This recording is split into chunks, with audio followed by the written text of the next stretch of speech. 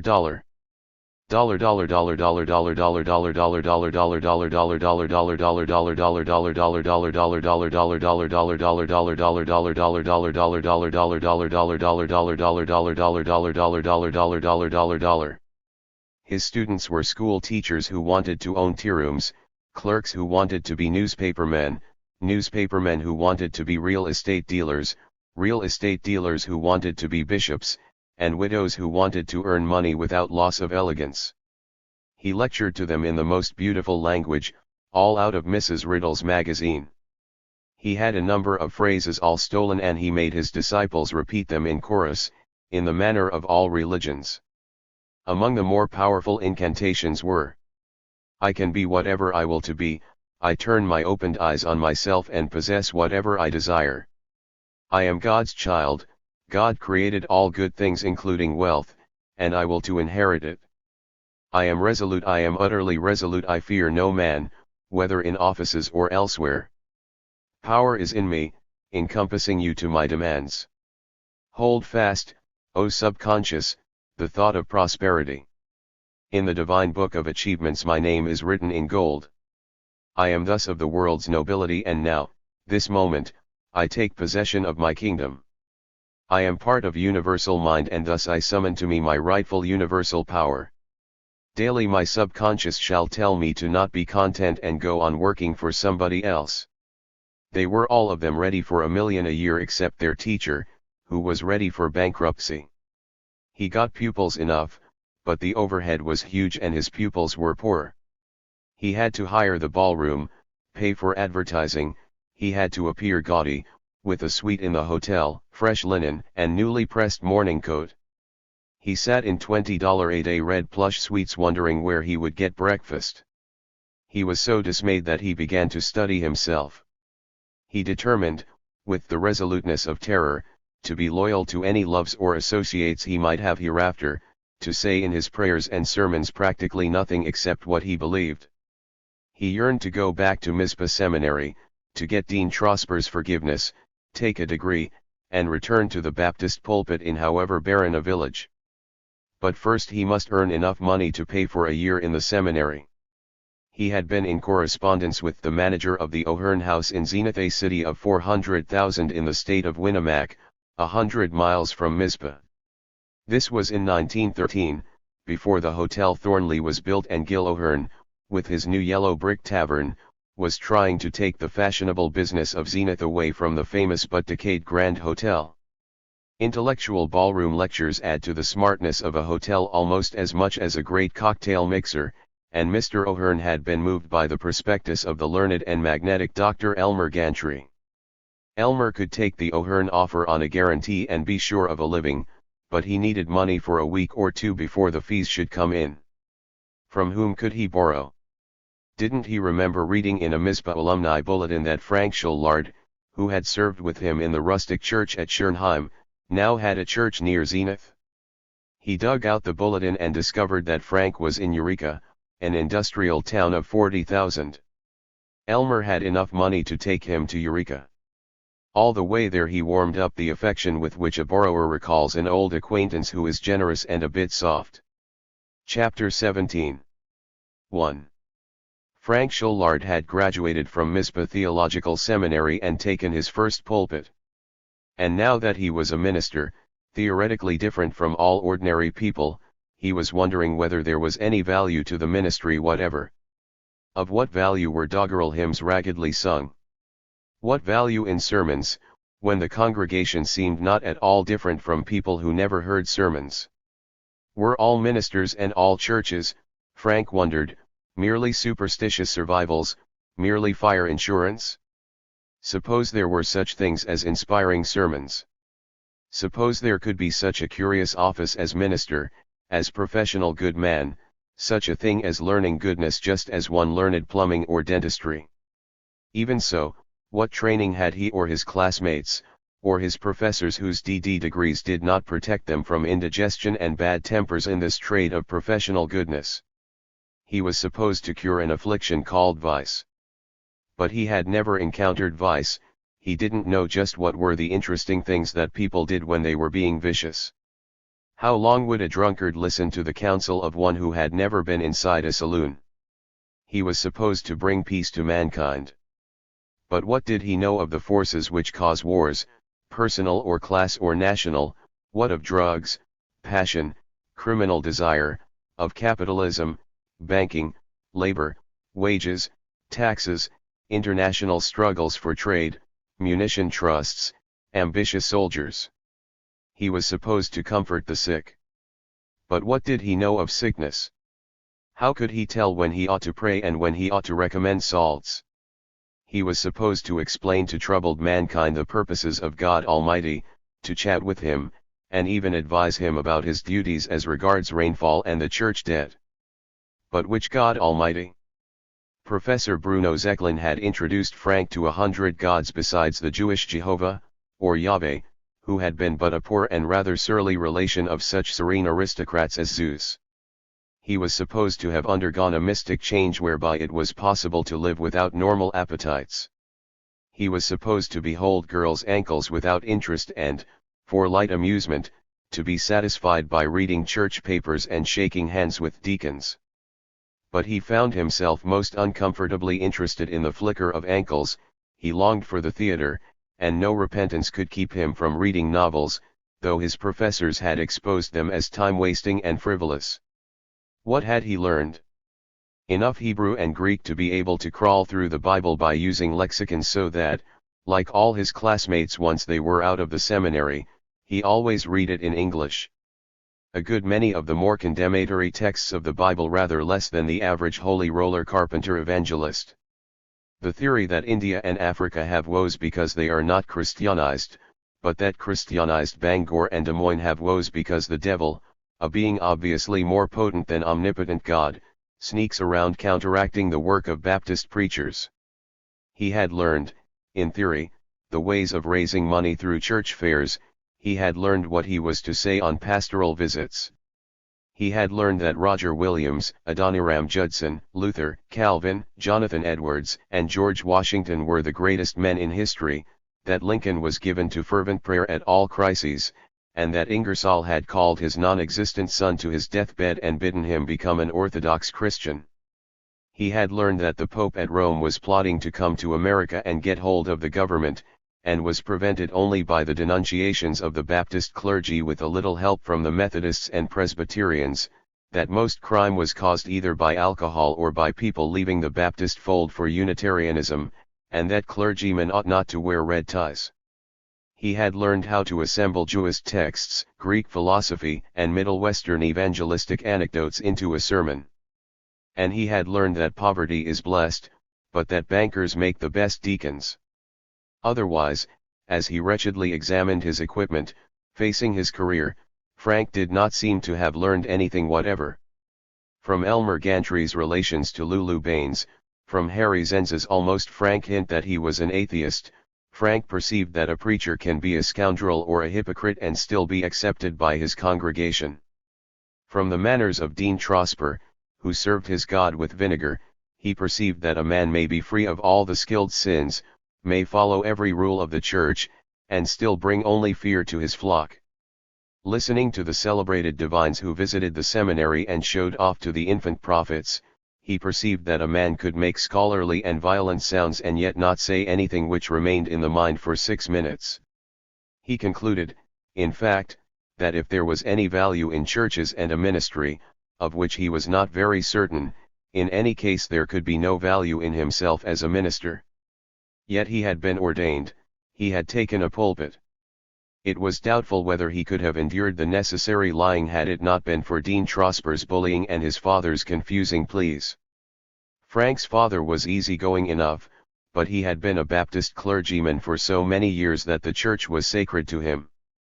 To have had his son deny it would have broken him. He would have been shocked to be told that he was advising Frank to lie, but he explained that the answers to the ordination examination were after all poetic symbols, sanctified by generations of loving usage, that they need not be taken literally. So Frank Schullard, pupil of Bruno Zeklin, said nervously to an examining cleric that, yes, he did believe that baptism by immersion was appointed by God himself, as the only valid way of beginning a righteous life, that, yes, unrepentant sinners would go to a literal hell, that, yes, these unrepentant sinners included all persons who did not go to evangelical churches if they had the chance, and that, yes, the maker of a universe with stars 100,000 light-years apart was interested, furious, and very personal about it if a small boy played baseball on Sunday afternoon. Half an hour after the ordination and the somewhat comforting welcome by veterans of the ministry, he hated himself, and ached to flee, but again the traditional not wanting to hurt his father kept him from being honest. So he stayed in the church, and went on hurting his father for years instead of for a day. 2. It was a lonely and troubled young man, the Frank Schullard who for his first pastorate came to the Baptist church at Catawba, a town of 1800, in the same state with Zenith and the Mizpah Seminary. The town liked him, and did not take him seriously. They said his sermons were real poetic, they admired him for being able to sit with old Mrs. Randall, who had been an invalid for 30 years, a bore for 60, and never ill a day in her life. They admired him for trying to start a boys' club, though they did not go so far in their support as to contribute anything. They all called him Reverend, and told him that he was amazingly sound in doctrine for one so unfortunately well educated, and he stayed on, in a vacuum. Frank felt well about his fifth sermon in Catawba, felt that he was done with hesitations. He had decided to ignore controversial theology, ignore all dogma, and concentrate on the leadership of Jesus. That was his topic, there in the chapel with its walls of glaring robin's egg blue, the eager-eyed, curly-headed boy, his rather shrill voice the wail of a violin as he gave his picture of Jesus, the kindly friend, the unfailing refuge, the gallant leader. He was certain that he had done well. He was thinking of it on Monday morning as he walked from his boarding house to the post office. He saw one Lem Staples, a jovial horse doctor who was known as the village atheist, sitting on a decayed carriage seat in front of the Fashion Livery Barn. Doc Staples was a subscriber to the Truth Seeker, a periodical said to be infidel, and he quoted Robert Ingersoll, Ed Howe, Colonel Watterson, Elbert Hubbard, and other writers who were rumored to believe that a Catholic was as good as a Methodist or Baptist. The doc lived alone, balking it in a little yellow cottage, and Frank had heard that he sat up till all hours, 11 and even later, playing cribbage in Mart Bloom's saloon. Frank disliked him, and did not know him. He was prepared to welcome honest inquiry, but a fellow who was an avowed atheist, why, Frank raged, he was a fool.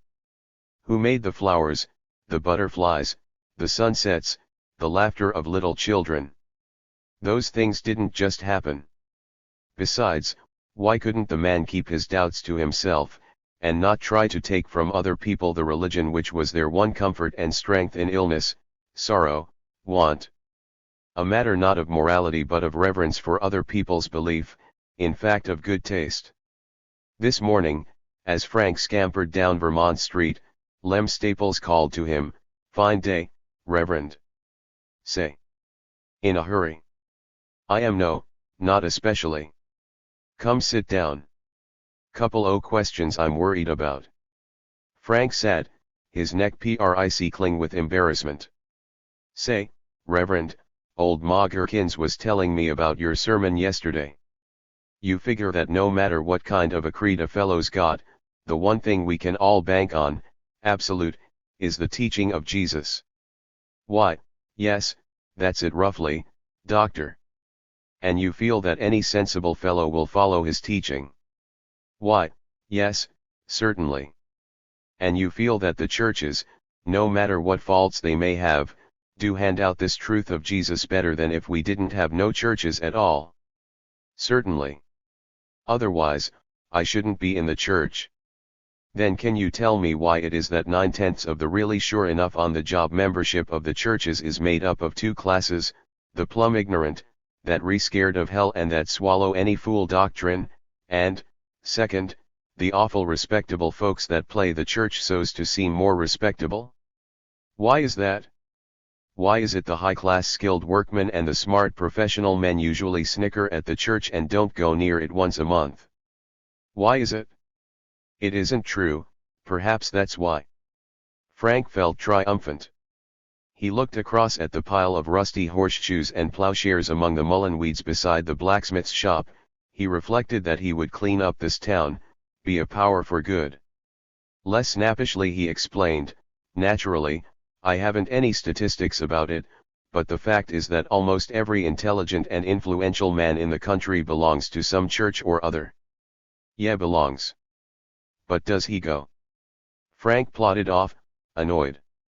He tried to restore himself by insisting that Doc Staples was allowed, very amusing in the way he mingled rustic grammar with half-digested words from his adult reading.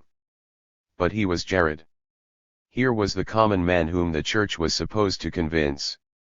Frank remembered from his father's past orates how many theoretical church members seemed blithely able month on month to stay away from the sermonizing. He remembered the merchants who impressively passed the contribution plate yet afterward, in conversation with his father, seemed to have but vague notions of what the sermon had been. He studied his own congregation. There they were, the stiff-collared village respectables, and the simple, kindly, rustic mass, who understood him only when he promised heaven as a reward for a life of monogamy and honest chicken raising, or threatened them with hell for drinking hard cider.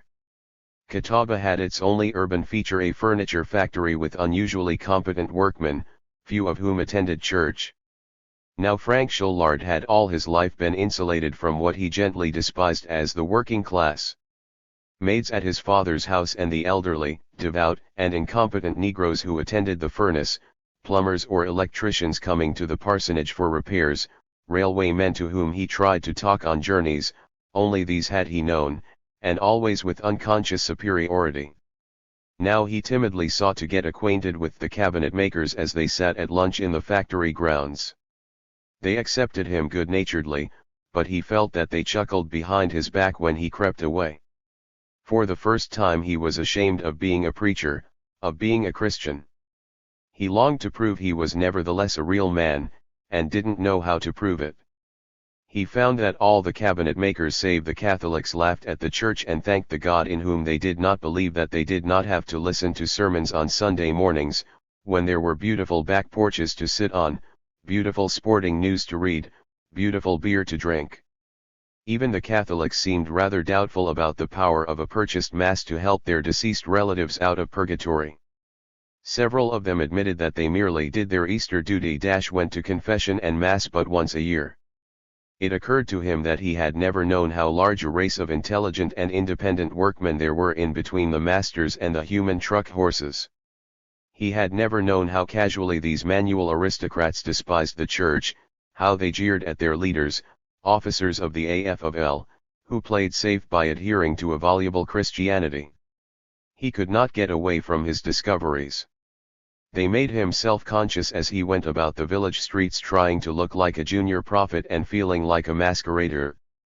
He might have left the ministry but for the Reverend Andrew Pengilly, pastor of the Catawba Methodist Church.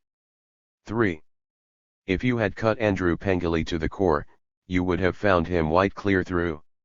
He was a type of clergyman favored in pious fiction, yet he actually did exist. To every congregation he had served these 40 years, he had been a shepherd. They had loved him, listened to him, and underpaid him. In 1906, when Frank came to Catawba, Mr. Pengilly was a frail stooped veteran with silver hair, thin silver mustache, and a slow smile which embraced the world. Andrew Pengilly had gone into the Civil War as a drummer boy, slept blanketless and barefoot and wounded in the frost of Tennessee mountains, and come out still a child, to clerk in a store and teach Sunday school. He had been converted at 10, but at 25 he was overpowered by the preaching of Osage Joe, the Indian evangelist, became a Methodist preacher, and never afterward doubted the peace of God. He was married at 30 to a passionate, singing girl with kind lips. He loved her so romantically, just to tuck the crazy quilt about her was poetry, and her cowhide shoes were to him fairy slippers. He loved her so ungrudgingly that when she died, in childbirth, within a year after their marriage, he had nothing left for any other woman. He lived alone, with the undiminished vision of her. Not the most scandal-mongering mother in Zion had ever hinted that Mr. Pengilly looked damply upon the widows in his fold. Little book learning had Andrew Pengilly in his youth, and to this day he knew nothing of biblical criticism, of the origin of religions, of the sociology which was beginning to absorb church leaders, but his Bible he knew, and believed, word by word, and somehow he had drifted into the reading of ecstatic books of mysticism. He was a mystic, complete.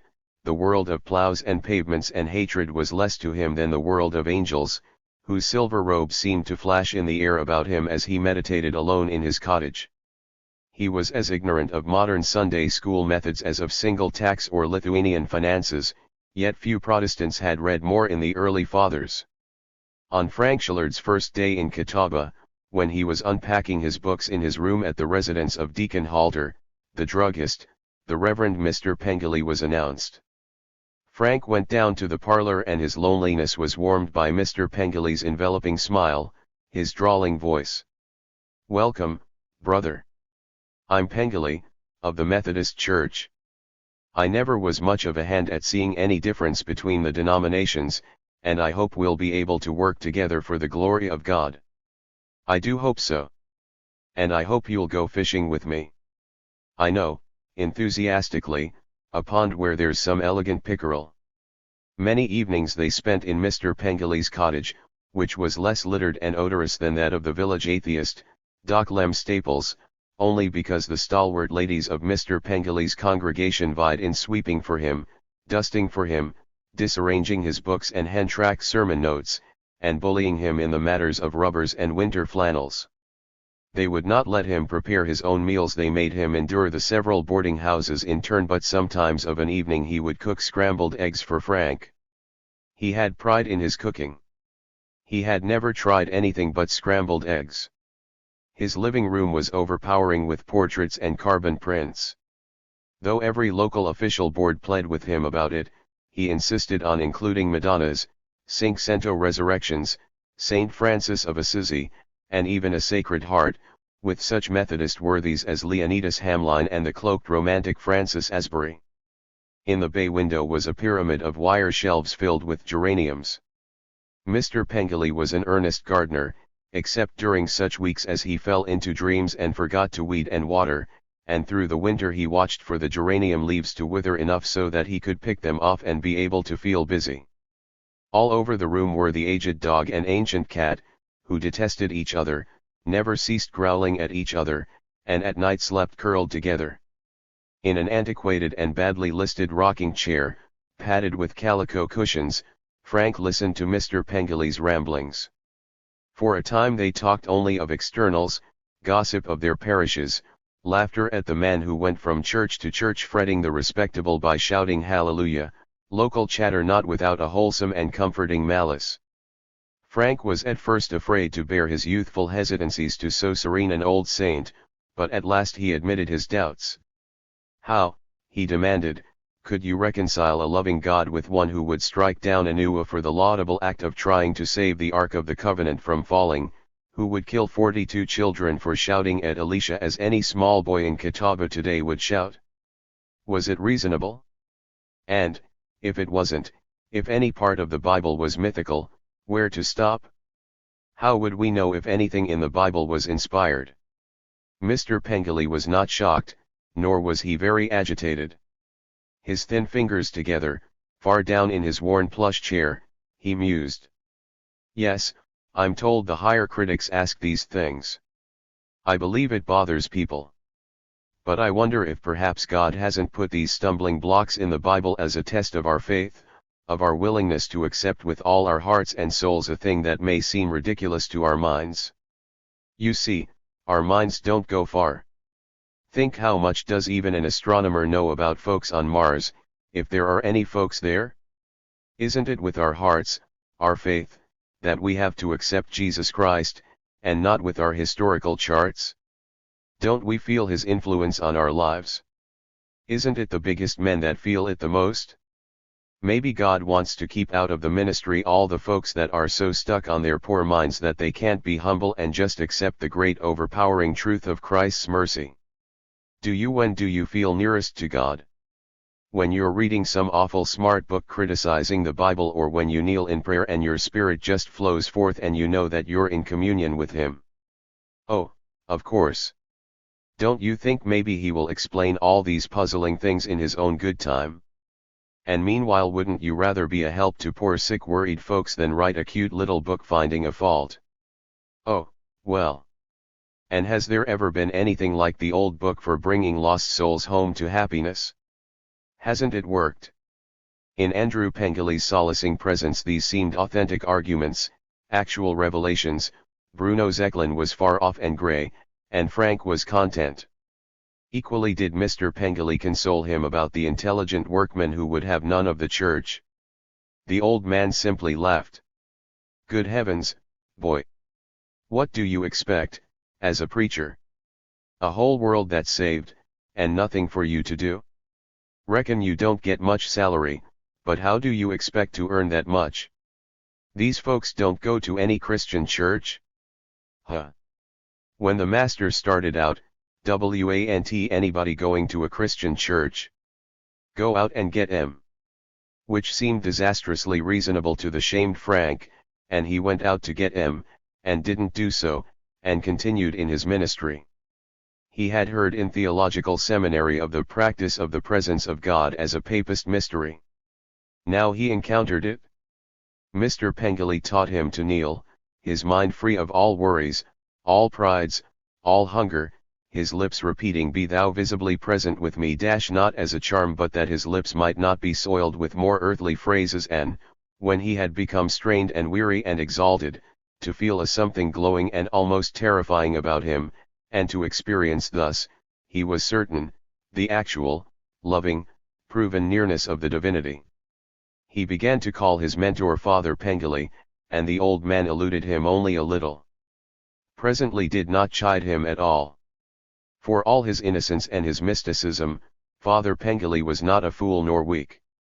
He spoke up harshly to a loud-mouthed grocer, new come to town, who considered the patriarch a subject for what he called kidding, and who shouted, "Well, I'm getting tired of waiting for you preachers to pray for rain. Guess you don't believe the stuff much yourselves."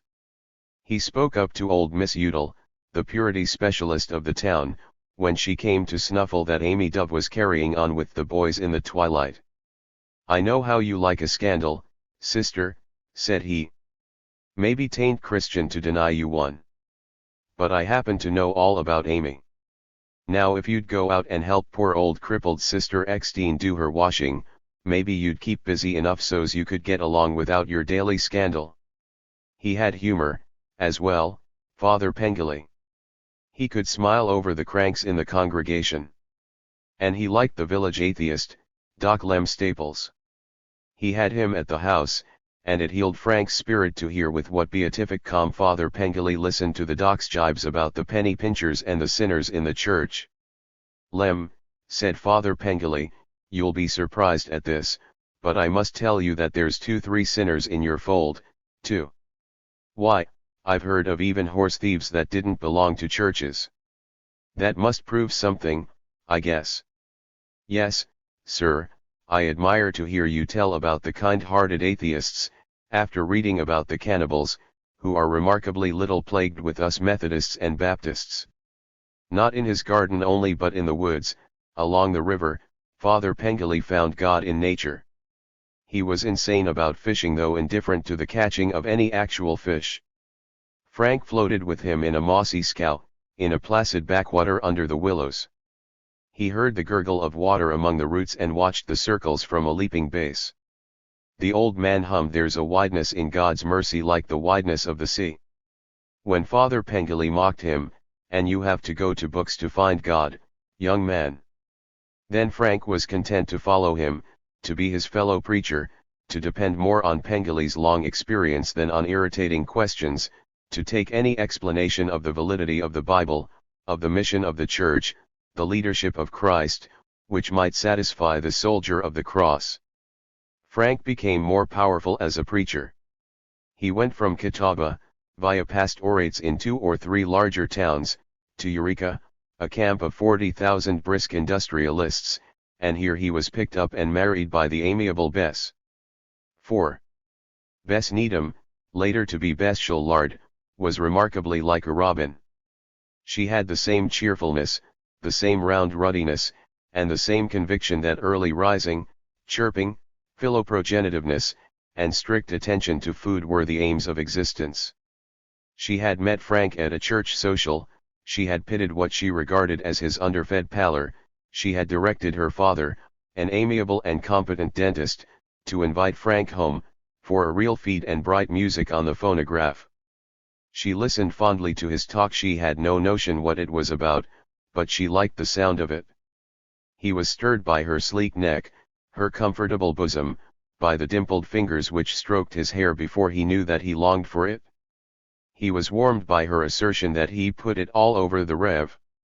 Dr. Seeger, the older Baptist parson in Eureka. So she was able to marry him without a struggle, and they had 3 children in the shortest possible time. She was an admirable wife and mother. She filled the hot water bottle for his bed, she cooked corned beef and cabbage perfectly, she was polite to the most exasperating parishioners, she saved money, and when he sat with fellow clerics companionably worrying about the sacraments, she listened to him, and him alone, with beaming motherliness.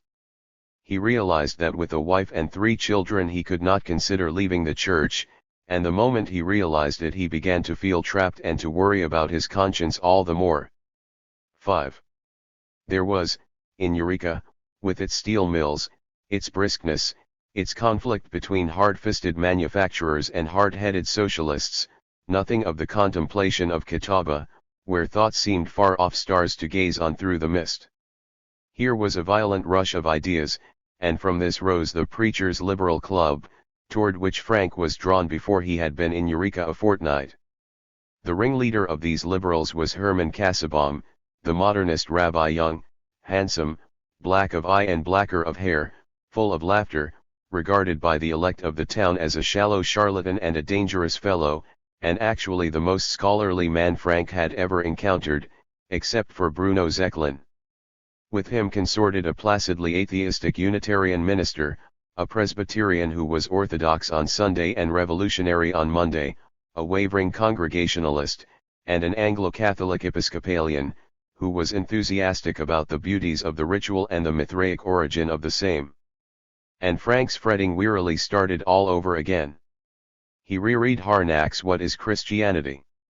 Sunderland's Origin and Nature of the Bible, James's Varieties of Religious Experience, Fraser's Golden Bough. He was in the pleasing situation where whatever he did was wrong. He could not content himself with the discussions of the Liberal Club. If you fellows believe that way, why don't you get out of the church? He kept demanding. Yet he could not leave them, could not, therefore, greatly succeed among the Baptist brethren. His good wife, Bess, when he diffidently hinted of his doubts, protested, "You can't reach people just through their minds. Besides, they wouldn't understand you if you did come right out and tell 'em the truth as you see it. They aren't ready for it." His worst doubt was the doubt of himself. And in this quite undignified wavering he remained, envying equally Rabbi Casaubon's public scoffing at all religion and the thundering certainties of the cover-to-cover evangelicals. He who each Sunday morning neatly pointed his congregation the way to heaven was himself tossed in a purgatory of self-despising doubt, where his every domestic virtue was cowardice, his every mystic aspiration a superstitious mockery, and his every desire to be honest a cruelty which he must spare Bess and his well-loved brood.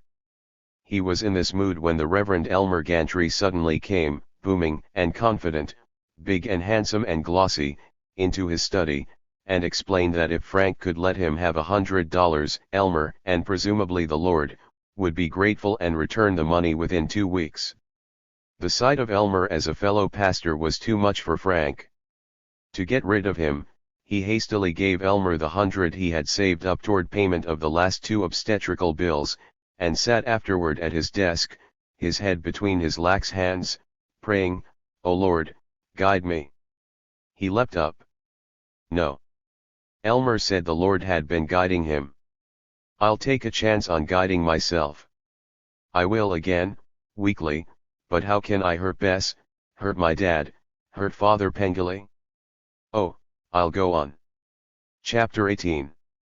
1. The Reverend Elmer Gantry was writing letters. He had no friends, and the letters were all to inquirers about his prosperity classes at a small oak desk in the lobby of the O'Hearn House in Zenith. His Zenith classes here had gone not badly, not brilliantly. He had made enough to consider paying the $100 back to Frank Shullard, though certainly not enough to do so. He was tired of this slippery job. He was almost willing to return to farm implements. But he looked anything but discouraged, in his morning coat, his wing collar, his dotted blue bow tie. Writing at the other half of the lobby desk was a little man with an enormous hooked nose, receding chin, and a Byzantine bald head. He was in a brown business suit, with a lively green tie, and he wore horn-rimmed spectacles. Vice president of a bank, but started as a school teacher, Elmer decided. He was conscious that the man was watching him. A possible student? No. Too old.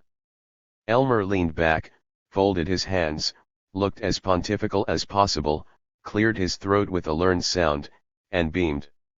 The little man kept glancing up, rat-like, but did not speak. "Beautiful morning," said Elmer. "Yes. Lovely. On mornings like this all nature exemplifies the divine joy.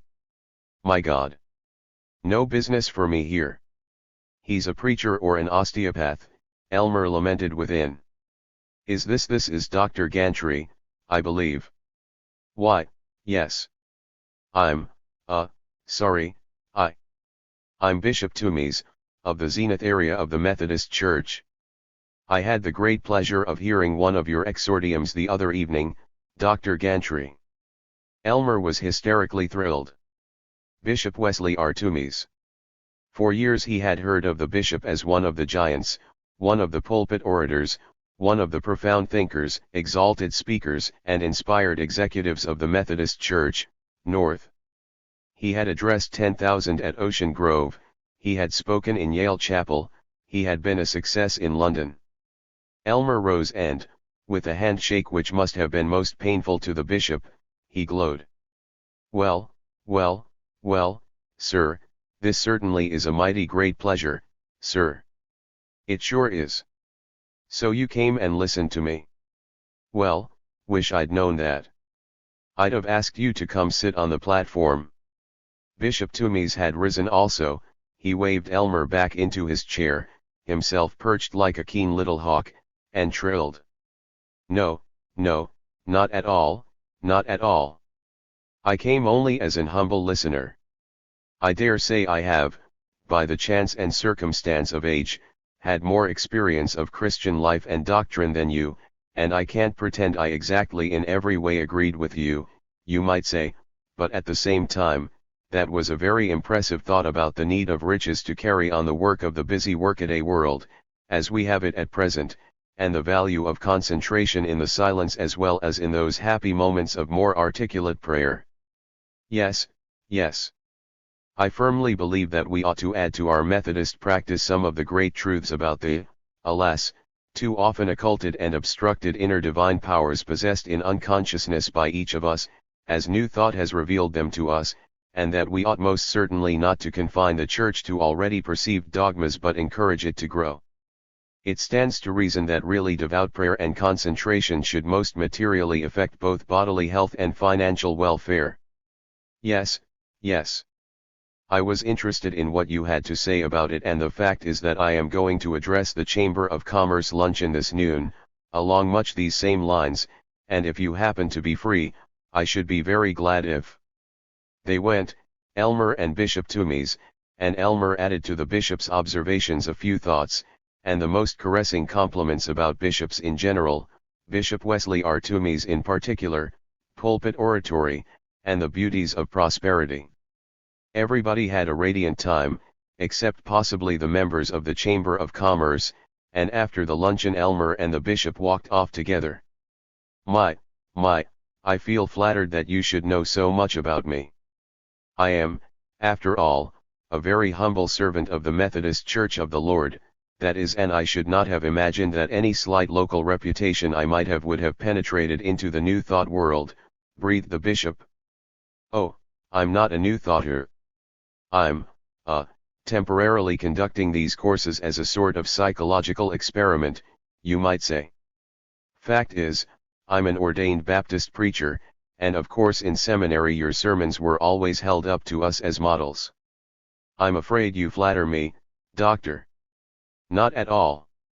In fact, they attracted me so that despite my great reverence for the Baptist Church, I felt, after reading your sermons, that there was more breadth and vigor in the Methodist Church, and I've sometimes considered asking some Methodist leader, like yourself, about my joining your ministry. Is that a fact? Is that a fact? We could use you. I wonder if you couldn't come out to the house tomorrow night for supper, just take potluck with us. I should be most honored, Bishop.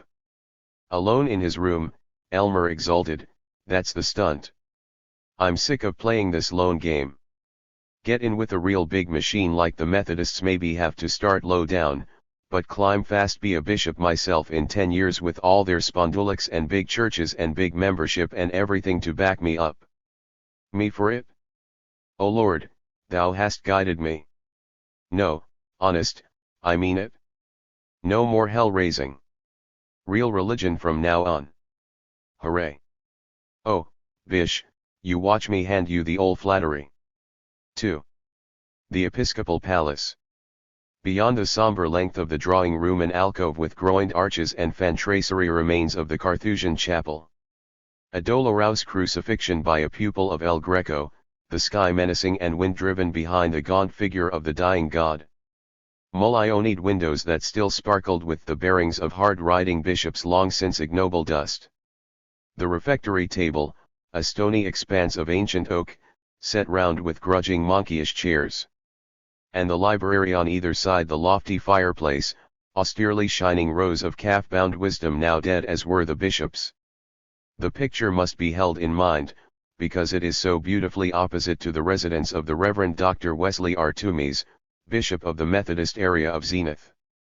Bishop Toomeys' abode was out in the section of Zenith called Devon Woods, near the junction of the Shalusa and Appleseed rivers, that development much favored by the next to the best surgeons, lawyers, real estate dealers, and hardware wholesalers.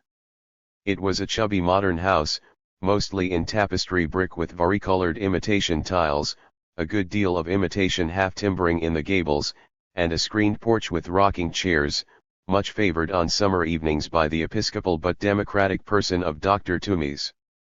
The living room had built-in bookshelves with leaded glass, built-in seats with thin brown cushions, and a huge electrolier with shades of wrinkled glass in ruby, emerald, and watery blue.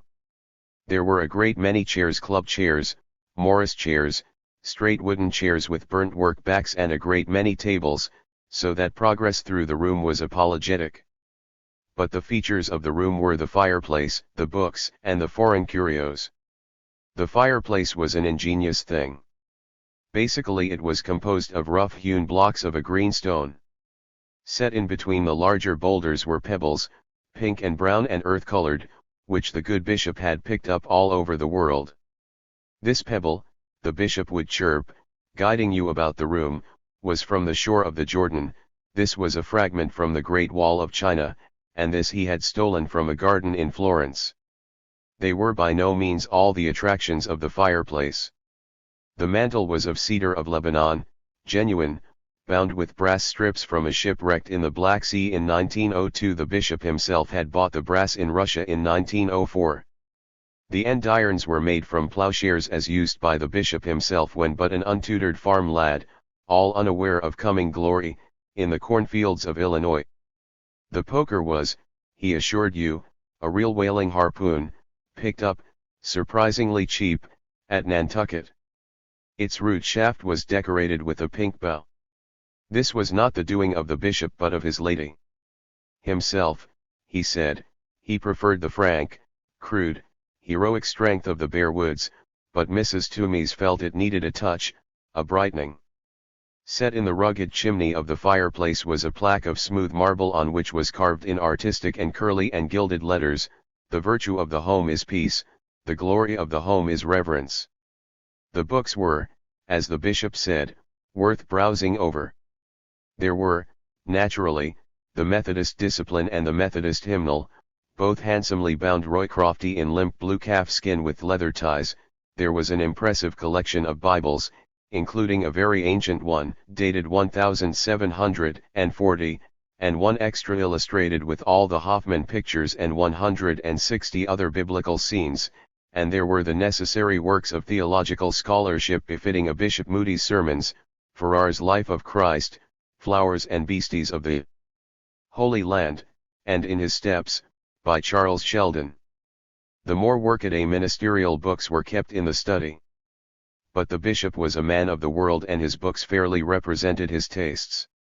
He had a complete Dickens, a complete Walter Scott, Tennyson in the Red Line edition bound in polished tree calf with polished gilt edges, many of the better works of Macaulay and Ruskin and, for lighter moments, novels by Mrs. Humphrey Ward, Winston Churchill and Elizabeth of the German Garden. It was in travel and nature study that he really triumphed. These were represented by not less than 50 volumes with such titles as How to Study the Birds, Through Madagascar with Camp and Camera, My Summer in the Rockies, My Mission in Darkest Africa, Pansies for Thoughts, and London from a Business. Nor had the bishop neglected history and economics. He possessed the Rev. Dr. Hockett's Complete History of the World, illustrated, in 11 handsome volumes, a second-hand copy of Hartley's Economics, and The Solution of Capitalism vs. Labor. Brotherly Love.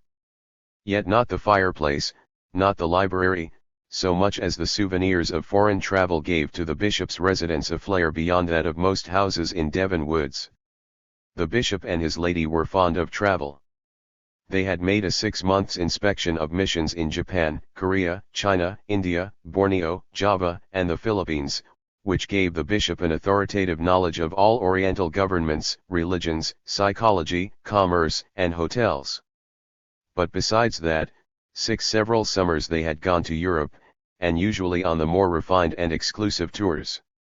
Once they had spent 3 solid weeks seeing nothing but London with side trips to Oxford, Canterbury, and Stratford. Once they had taken a 4-day walking trip in the Tyrol, and once on a Channel steamer they had met a man who, a steward said, was a lord. The living room reeked with these adventures. There weren't exactly so many curios. The bishop said he didn't believe in getting a lot of foreign furniture and stuff when we made the best in the world right here at home, but as to pictures, the two Mrs. were devotees of photography, and they had brought back the whole world in shadow.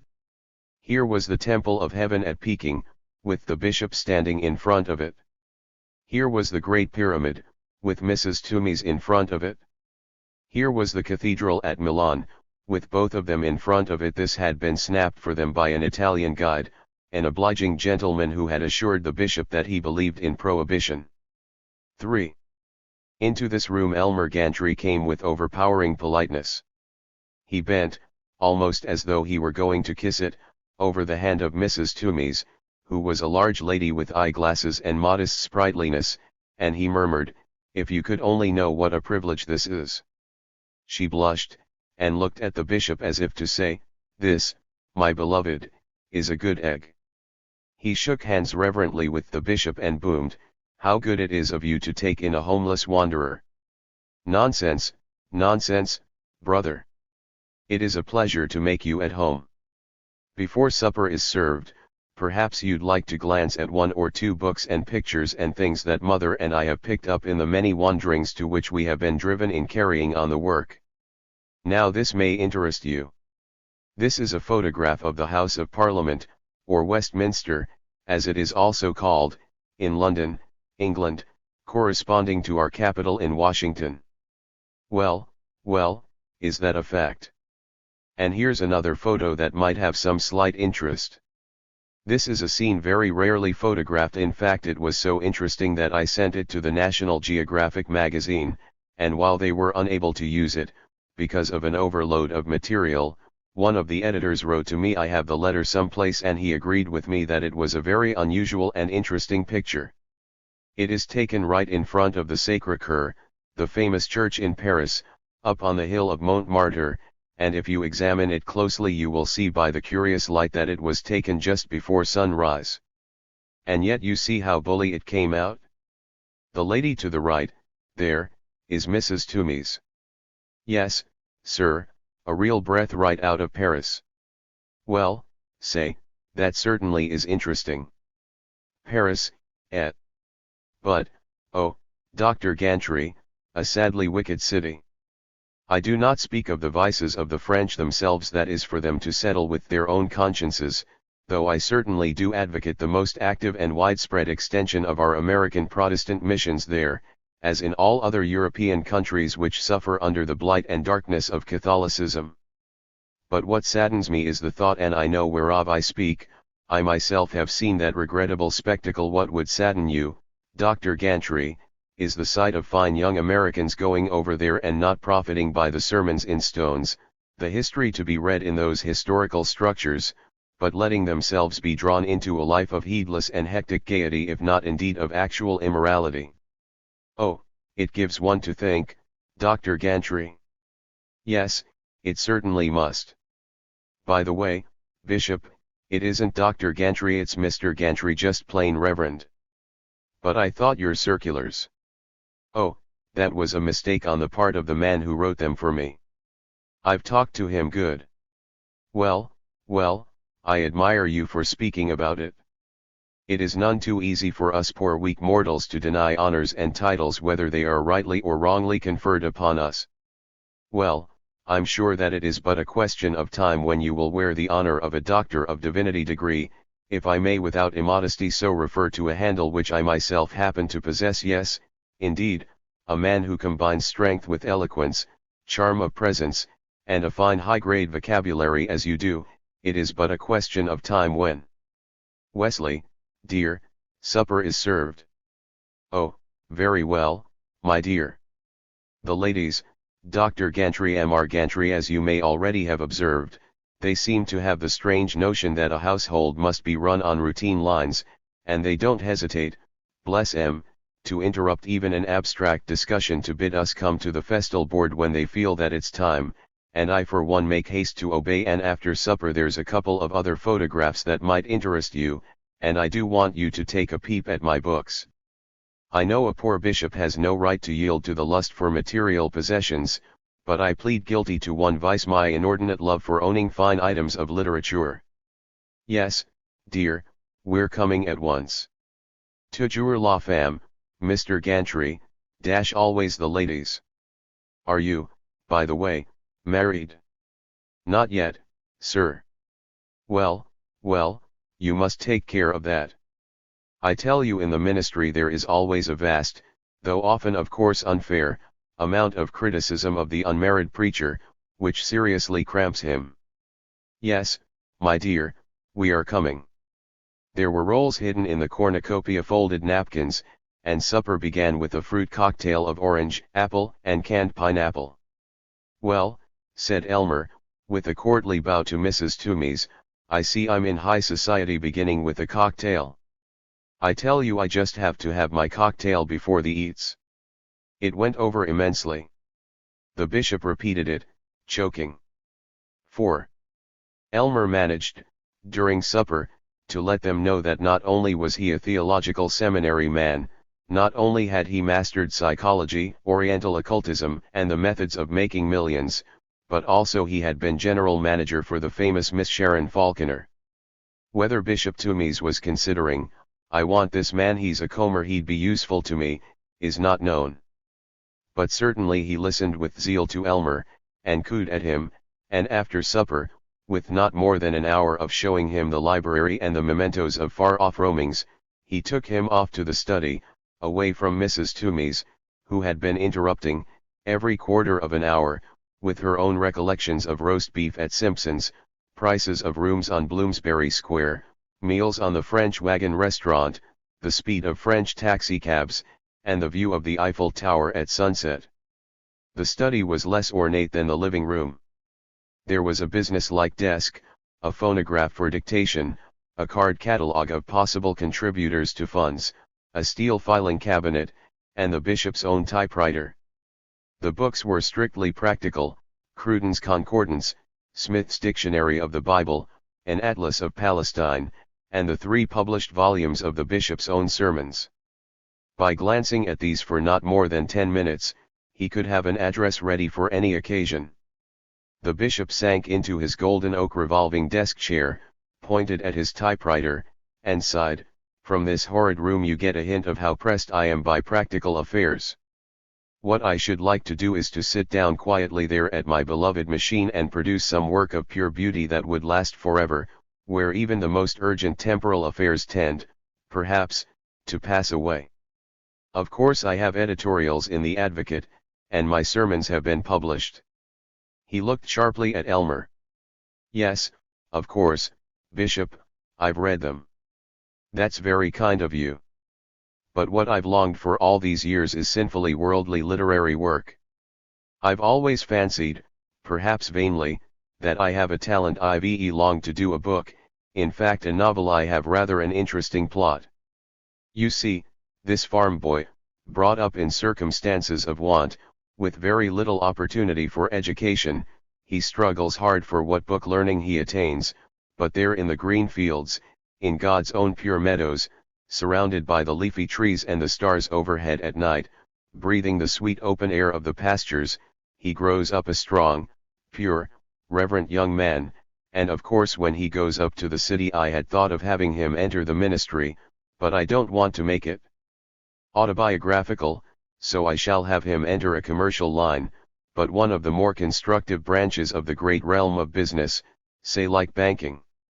Well, he meets the daughter of his boss. She is a lovely young woman, but tempted by the manifold temptations and gaieties of the city, and I want to show how his influence guides her away from the broad paths that lead to destruction, and what a splendid effect he has not only on her but on others in the mart of affairs. Yes, I long to do that, but sitting here, just us two, one almost feels as though it would be pleasant to smoke. Do you smoke? No, thanks be to God, Bishop. I can honestly say that for years I have never known the taste of nicotine or alcohol. God be praised.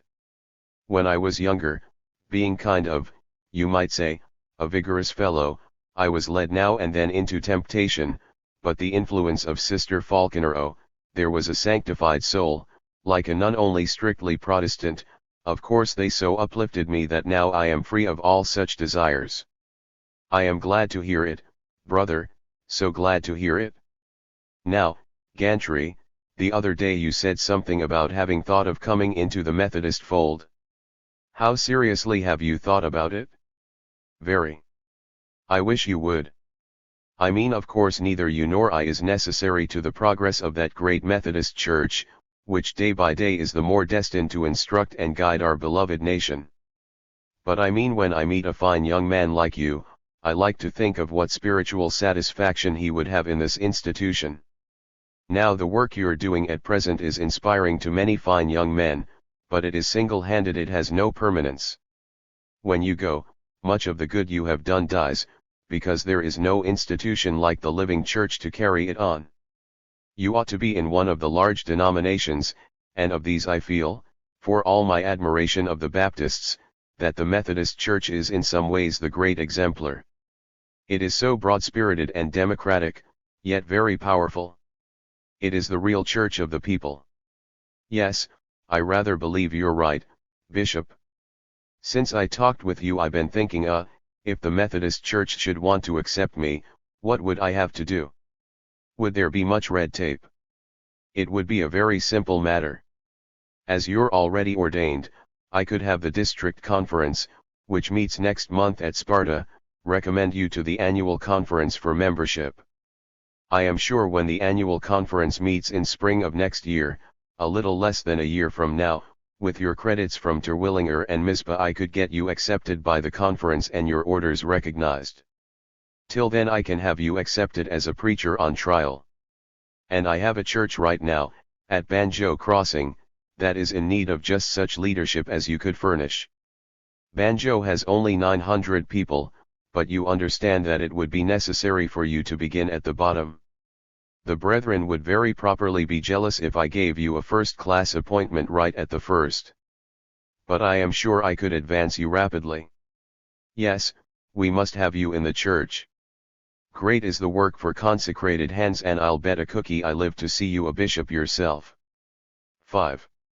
He couldn't, Elmer complained, back in the refuge of his hotel, sink to a crossroads of 900 people, with a salary of perhaps $1,100, not after the big tent and Sharon's throngs, not after suites and morning coats and being Dr. Gantry to brokers' wives in ballrooms. But also he couldn't go on. He would never get to the top in the New Thought business. He admitted that he hadn't quite the creative mind. He could never rise to such originality as, say, Mrs. Riddle's humorous oracle, "Don't be scared of upsetting folks 'cause most of 'em are topsy-turvy anyway, and you'll only be putting 'em back on their feet." Fortunately, except in a few fashionable churches, it wasn't necessary to say anything original to succeed among the Baptists or Methodists. He would be happy in a regular pastorate. He was a professional. As an actor enjoyed grease paint and callboards and stacks of scenery, so Elmer had the affection of familiarity for the details of his profession: hymn books, communion service, training the choir, watching the Ladies' Aid grow, the drama of coming from the mysteries backstage, so unknown and fascinating to the audience, to the limelight of the waiting congregation. And his mother, he had not seen her for 2 years, but he retained the longing to solace her, and he knew that she was only bewildered over his New Thought harlequinade. But 900 population. He held out for a fortnight, demanded a bigger church from Bishop Toomeys, brought in all his little clippings about eloquence in company with Sharon.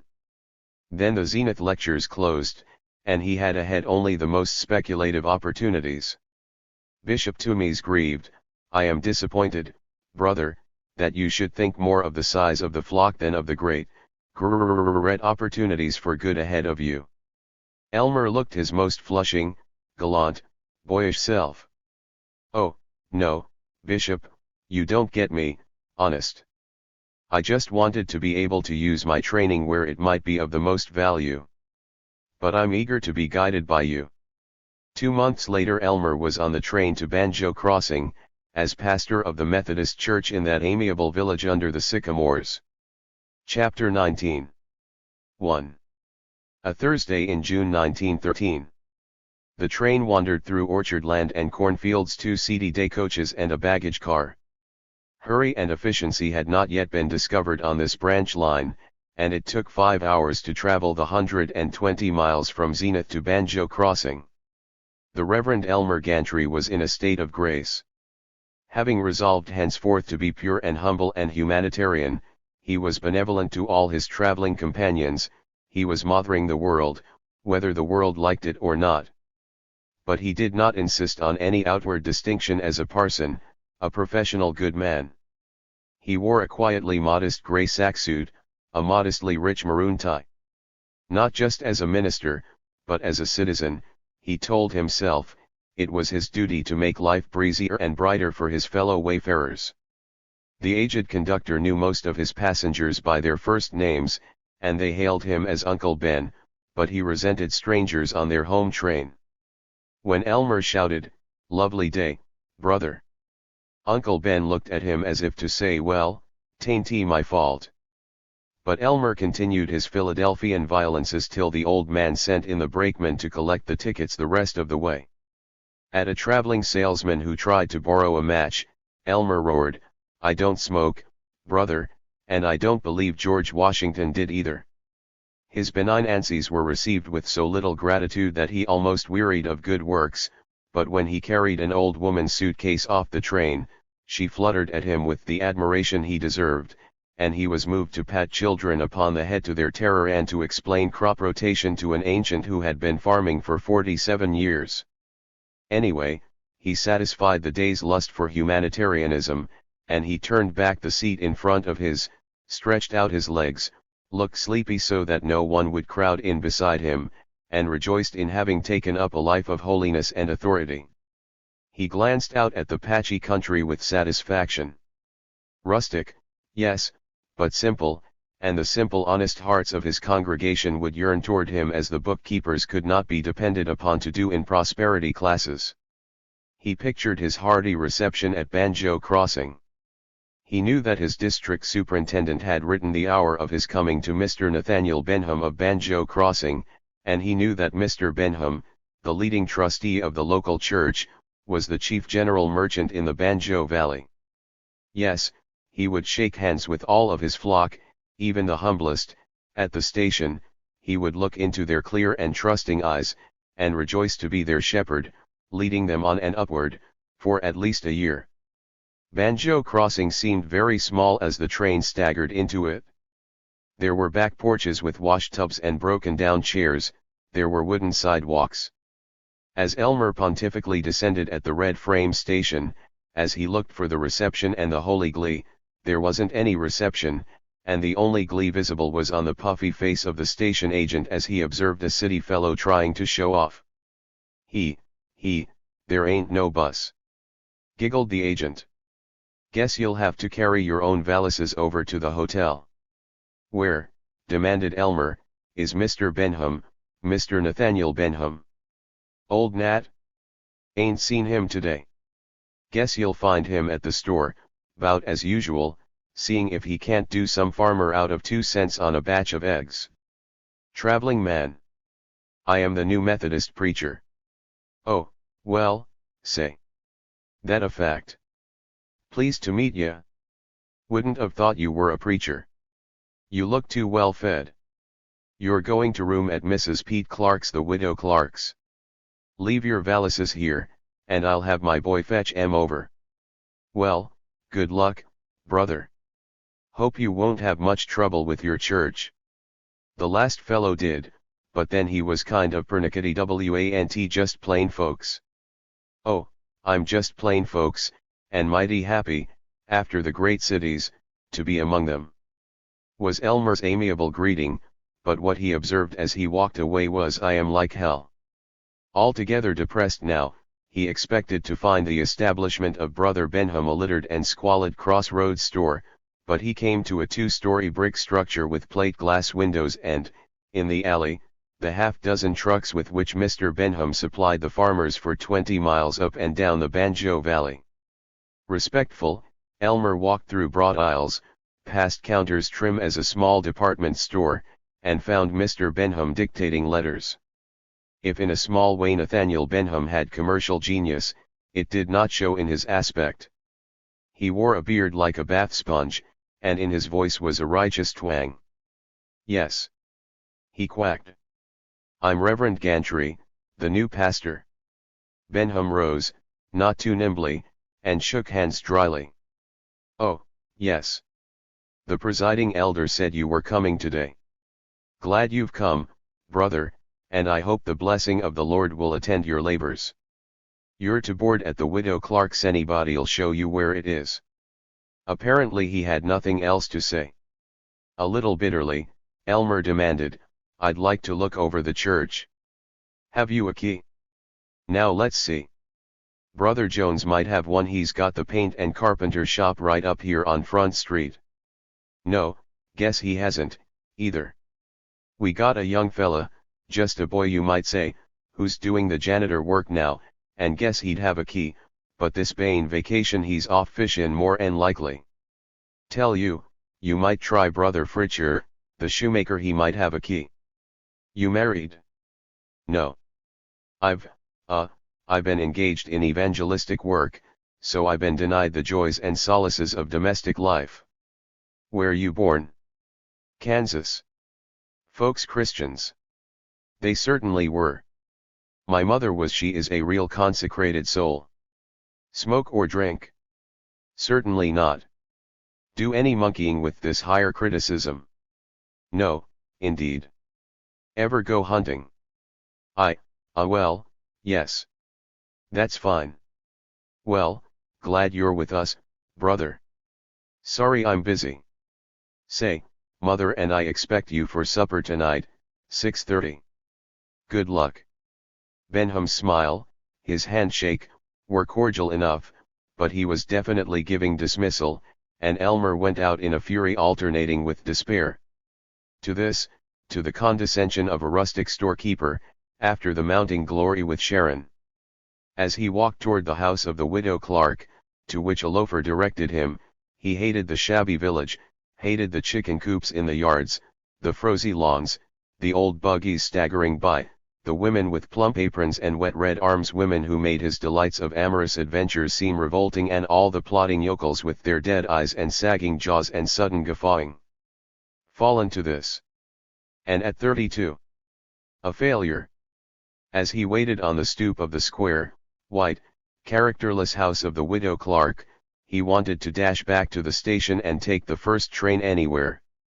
In that moment he decided to return to farm implements and the bleak lonely freedom of the traveling man. Then the screen door was opened by a jolly ringlead girl of 14 or 15, who caroled, "Oh, is it Reverend Gantry?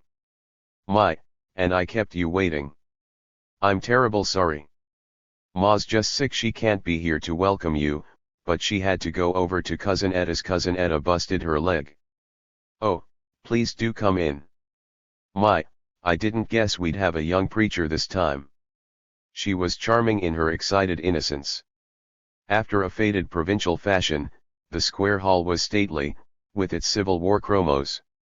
Elmer followed the child Jane Clark. She was up to his room. As she frisked before him, she displayed 6 inches of ankle above her clumsy shoes, and Elmer was clutched by that familiar feeling, swifter than thought, more elaborate than the strategy of a whole war, which signified that here was a girl he was going to pursue. But as suddenly, almost wistfully, in his weary desire for peace and integrity, he begged himself, "No. Don't. Not anymore. Let the kid alone. Please be decent. Lord, give me decency and goodness." The struggle was finished in the half minutes of ascending the stairs, and he could shake hands casually, say carelessly, "Well, I'm mighty glad you were here to welcome me, sister, and I hope I may bring a blessing on the house." He felt at home now, warmed, restored. His chamber was agreeable turkey red carpet, stove a perfect shrine of polished nickel, and in the bow window, a deep armchair. On the four-poster bed was a crazy quilt, and pillow shams embroidered with lambs and rabbits and the motto, "God bless our slum bears." This is going to be all right. Kinda like home, after these doggone hotels, he meditated. He was again ready to conquer Banjo Crossing, to conquer Methodism, and when his bags and trunk had come, he set out, before unpacking, to view his kingdom. 2. Banjo Crossing was not extensive, but to find the key to the First Methodist Church was a Scotland Yard melodrama. Brother Fritcher, the shoemaker, had lent it to Sister Anderson of the Ladies' Aid, who had lent it to Mrs. Prieshitsky, the scrub woman, who had lent it to Pussy Burns, president of the Epworth League, who had lent it to Sister Fritcher, consort of Brother Fritcher, so that Elmer captured it next door to the shoemaker's shop from which he had irritably set out. Each of them, Brother Fritcher and Sister Fritcher, Sister Prieshitsky and Sister Burns, Sister Anderson, and most of the people from whom he inquired directions along the way, asked him the same questions. "You the new Methodist preacher? And not married, are you? And just come to town? And here you come from the city, guess you're pretty glad to get away, ain't you?" He hadn't much hope for his church building, but he expected a hideous brown hulk with plank buttresses. He was delighted then, proud as a worthy citizen elected mayor, when he came to an agreeable little church covered with grey shingles, crowned with a modest spire, rimmed with cropped lawn and flower beds. Excitedly he let himself in, greeted by the stale tomb-like odor of all empty churches. The interior was pleasant. It would hold 290, perhaps. The pews were of a light yellow, too glaring, but the walls were of soft cream, and in the chancel, with a white arch graceful above it, was a seemly white pulpit and a modest curtained choir loft. He explored. There was a goodish Sunday school room, a basement with tables and a small kitchen. It was all cheerful, alive, it suggested a chance of growth. As he returned to the auditorium, he noted one good-colored memorial window, and through the clear glass of the others the friendly maples looked in at him. He walked round the building. Suddenly he was overwhelmed and exalted with the mystic pride of ownership. It was all his own, and as such it was all beautiful. What beautiful soft grey shingles! What an exquisite spire! What a glorious maple tree! Yes, and what a fine cement walk, what a fine new ash can, what a handsome announcement board, soon to be starred with his own name. His. To do with as he pleased. And, oh, he would do fine things, aspiring things, very important things.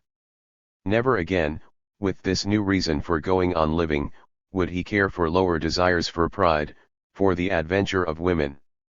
He entered the church again. He sat proudly in each of the 3 chairs on the platform which, as a boy, he had believed to be reserved for the 3 persons of the Trinity. He stood up, leaned his arms on the pulpit, and to a worshipping throng he boomed, "My brethren." He was in an ecstasy such as he had not known since his hours with Sharon. He would start again, had started again, he vowed.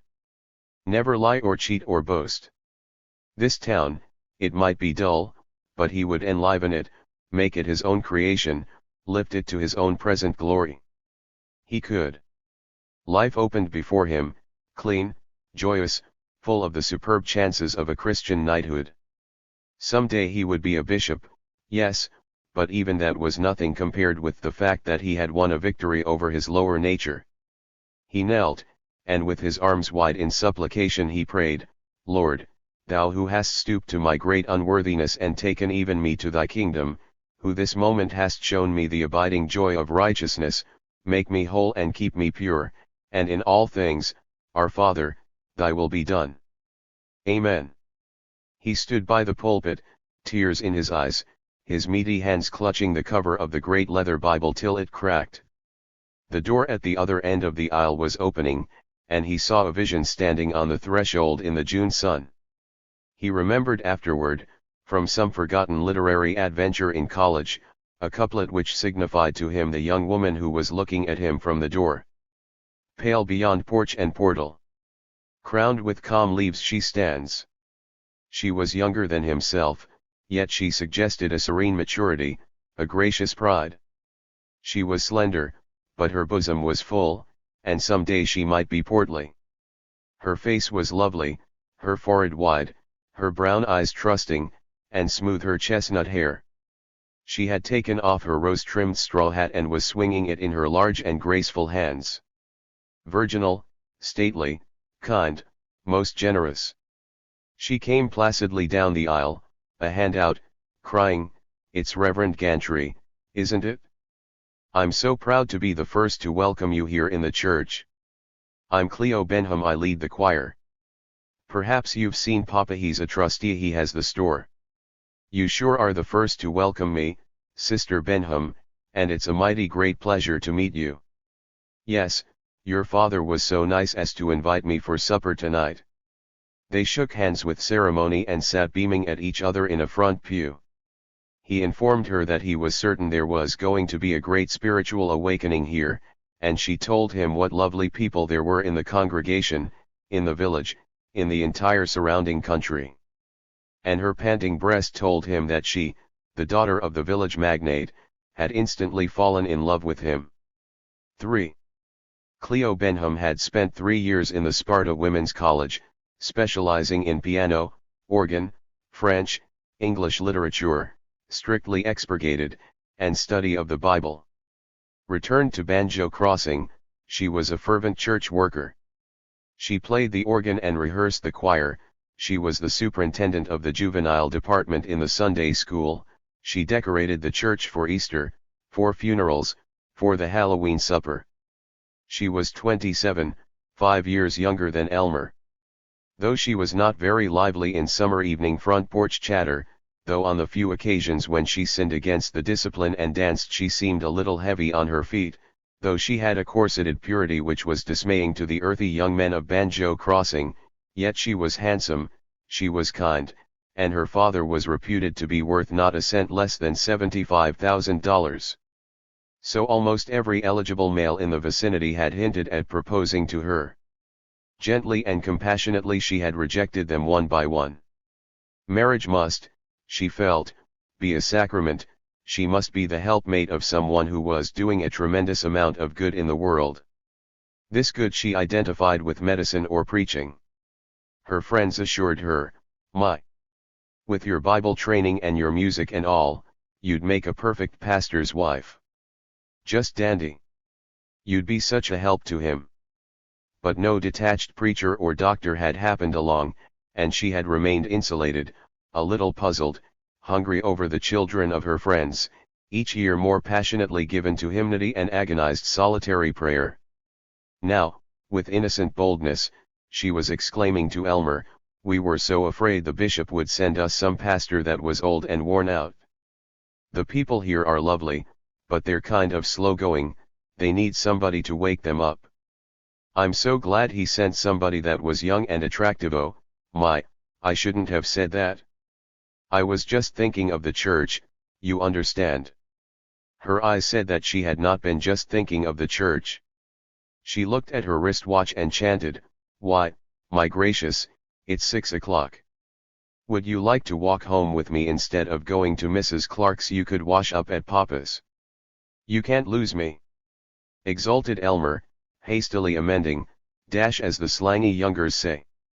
"Yes, indeed, I should be very pleased to have the pleasure of walking home with you." Under the elms, past the rose bushes, through dust emblazoned by the declining sun, he walked with his stately abbess. He knew that she was the sort of wife who would help him to capture a bishopric.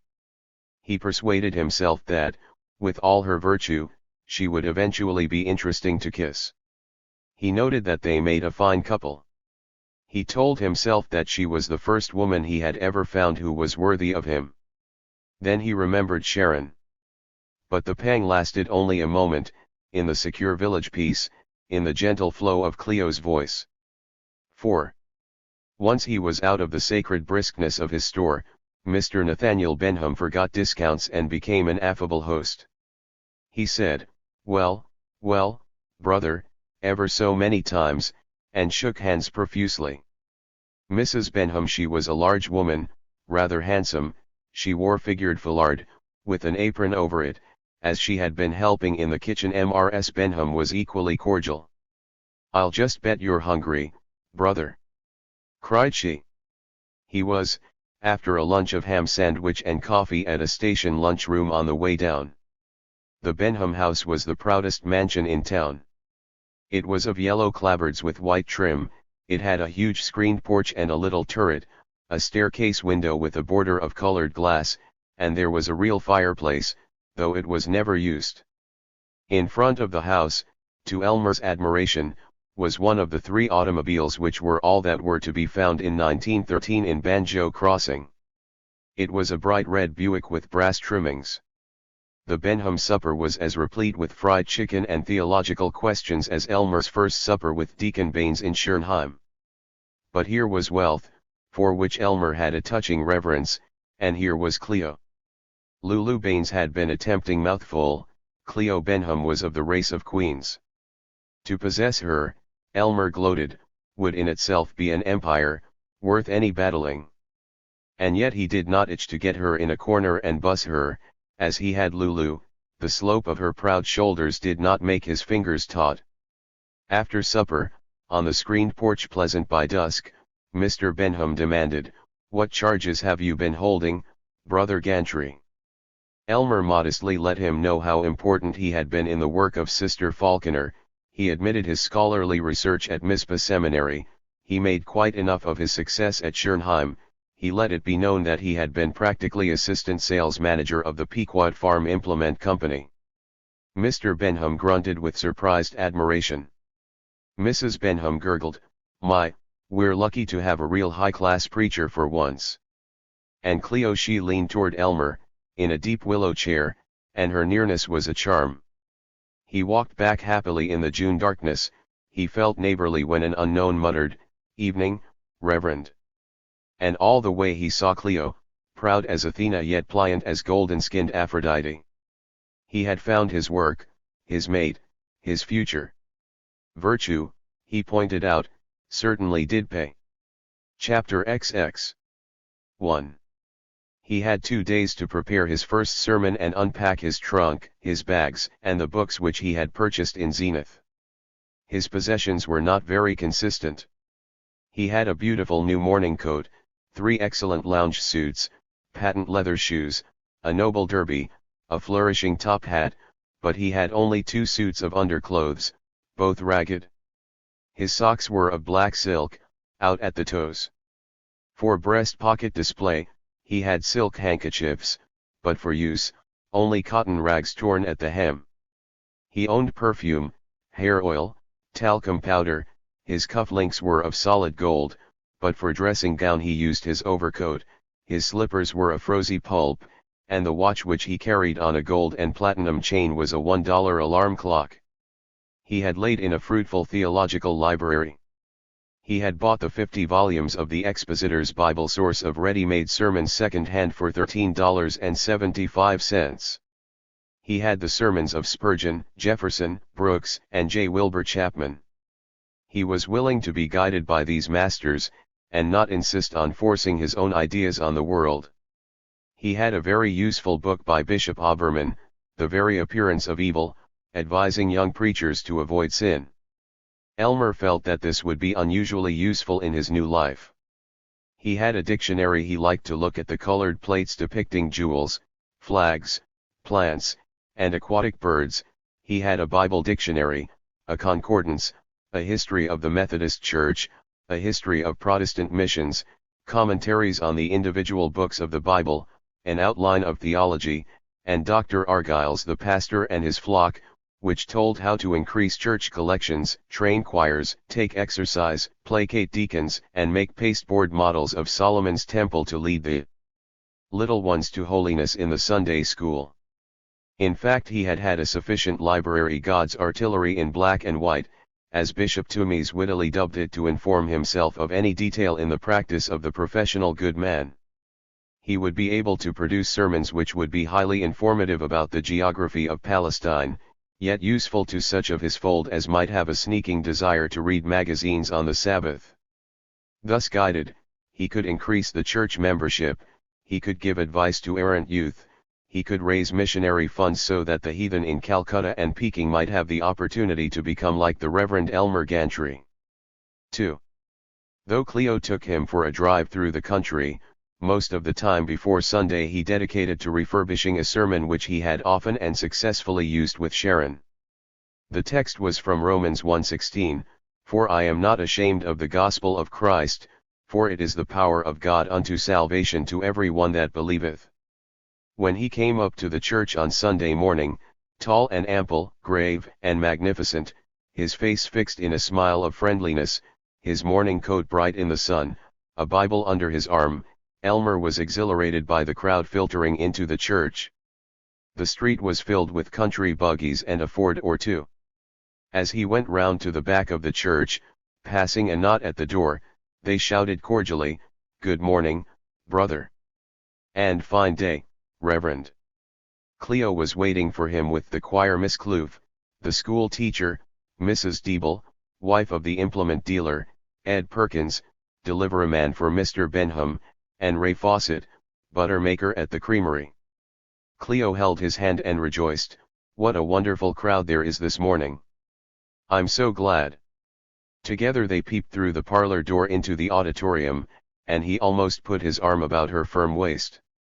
It would have seemed natural, very pleasant and right and sweet. When he marched out to the chancel, the church was full, a dozen standing. They all breathed with admiration. He led the singing. "Come on now." He laughed. "You've got to welcome your new preacher. The best way is to put a lot of lung power into it and sing like the Dickens. You can all make some kind of noise. Make a lot. Himself he gave example, his deep voice rolling out in hymns of which he had always been fond. I love to tell the story and my faith looks up to thee. He prayed briefly. He was weary of prayers in which the priest ramblingly explained to God that God really was God. This was, he said, his first day with the new flock. Let the Lord give him ways of showing them his love and his desire to serve them. Before his sermon he looked from brother to brother. He loved them all, that moment, they were his regiment, and he the colonel, his ship's crew, and he the skipper, his patients, and he the loyal physician. He began slowly, his great voice swelling to triumphant certainty as he talked. Voice, sureness, presence, training, power, he had them all. Never had he so well liked his role, never had he acted so well, never had he known such sincerity of histrionic instinct. He had solid doctrine for the older stalwarts. With comforting positiveness he preached that the atonement was the one supreme fact in the world. It rendered the most sickly and threadbare the equals of kings and millionaires. It demanded of the successful that they make every act a recognition of the atonement. For the young people he had plenty of anecdotes, and he was not afraid to make them laugh. While he did tell the gloomy incident of the boy who was drowned while fishing on Sunday, he also gave them the humorous story of the lad who declared he wouldn't go to school, because it said in the 23rd Psalm that the Lord made him lie down in green pastures, and he sure did prefer that to school. For all of them, but particularly for Cleo, sitting at the organ, her hands clasped in her lap, her eyes loyal, he winged into poetry. To preach the good news of the gospel, that was not, as the wicked pretended, a weak, sniveling, sanctimonious thing. It was a job for strong men and resolute women. For this, the Methodist missionaries had faced the ferocious lion and the treacherous fevers of the jungle, the poisonous cold of the Arctic, the parching desert and the fields of battle. Were we to be less heroic than they? Here, now, in Banjo Crossing, there was no triumph of business so stirring, no despairing need of a sick friend so urgent, as the call to tell blinded and perishing sinners the necessity of repentance. Repentance, repentance, repentance in the name of the Lord God. His superb voice trumpeted it, and in Cleo's eyes were inspired tears. Beyond controversy, it was the best sermon ever heard in Banjo Crossing. And they told him so as he cheerily shook hands with them at the door. Enjoyed your discourse a lot, Reverend. And Cleo came to him, her two hands out, and he almost kissed her. 3. Sunday school was held after morning service. Elmer determined that he was not going to attend Sunday school every week, not on your life, sneak in a nap before dinner but this morning he was affably and expansively there, encouraging the little ones by a bright short talk in which he advised them to speak the truth, obey their fathers and mothers, and give heed to the revelations of their teachers, such as Miss Mitty Lamb, the milliner, and Oscar Schultz, manager of the potato warehouse. Banjo Crossing had not yet touched the modern Sunday school methods which, in the larger churches, in another 10 years, were to divide the pupils as elaborately as public school and to provide training classes for the teachers. But at least they had separated the children up to 10 years from the older students, and of this juvenile department Cleo Benham was superintendent. Elmer watched her going from class to class. He saw how naturally and affectionately the children talked to her. She'd make a great wife and mother, a great wife for a preacher, a great wife for a bishop, he noted. 4.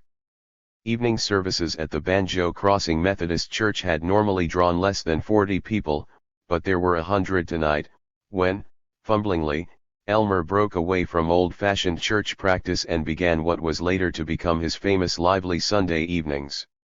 He chose the brighter hymns, Onward, Christian Soldiers, Wonderful Words of Life, Brighten the Corner Where You Are, and the triumphant paean of When the Roll is Called Up Yonder, I'll Be There. Instead of making them drone through many stanzas, he had them sing one from each hymn. Then he startled them by shouting, "Now I don't want any of you old fellows to be shocked, or say it isn't proper in church, because I'm going to get the spirit awakened and maybe get the old devil on the run. Remember that the Lord who made the sunshine and the rejoicing hills must have been behind the fellows that wrote the glad songs, so I want you to all pipe up good and lively with Dixie. Yes, sir. Then, for the old fellows, like me, we'll have a stanza of that magnificent old reassurance of righteousness, how firm a foundation. They did look shocked, some of them, but the youngsters, the boys and the girls keeping an aseptic tryst in the back pews, were delighted. He made them sing the chorus of Dixie over and over, till all but one or two rheumatic saints looked cheerful. His text was from Galatians, but the fruit of the Spirit is love, joy, peace. Don't you ever listen for 1 second, he commanded, to these wishy-washy fellows that carry water on both shoulders, that love to straddle the fence, that are scared of the sternness of the good old-time Methodist doctrine and tell you that details don't mean anything, that dogmas and the discipline don't mean anything. They do. Justification means something. Baptism means something. It means something that the wicked and worldly stand for this horrible stinking tobacco and this insane alcohol, which makes a man like a murderer, but we Methodists keep ourselves pure and unspotted and undefiled. But tonight, on this first day of getting acquainted with you, brothers and sisters, I don't want to go into these details. I want to get down to the fundamental thing which details merely carry out, and that fundamental thing, what is it? What is it? What is it but Jesus Christ, and His love for each and every one of us? Love. Love. Love. How beauteous the very word. Not carnal love but the divine presence. What is love? Listen. It is the rainbow that stands out, in all its glorious many-colored hues, illuminating and making glad against the dark clouds of life. It is the morning and the evening star, that in glad refulgence, there on the odd horizon, call nature's hearts to an uplifted rejoicing in God's marvelous firmament. Round about the cradle of the babe, sleeping so quietly while o'er him hangs in almost agonized adoration his loving mother, shines the miracle of love, and at the last sad end, comforting the hearts that bear its immortal permanence, round even the quiet tomb, shines love. What is great art? And I am not speaking of ordinary pictures but of those celebrated old masters with their great moral lessons. What is the mother of art, the inspiration of the poet, the patriot, the philosopher and the great man of affairs, be he businessman or statesman? Yes, what inspires their every effort save love? Oh, do you not sometimes hear, stealing o'er the plains at dawn, coming as it were from some far distant secret place, a sound of melody? When our dear sister here plays the offertory, do you not seem sometimes to catch the distant rustle of the wings of cherubim? And what is music? Lovely, lovely music. What is fair melody? Ah, music, 'tis the voice of love. Ah, 'tis the magician that makes right royal kings out of plain folks like us. 'Tis the perfume of the wondrous flower, 'tis the strength of the athlete, strong and mighty to endure mid the heat and dust of the valorous conquest.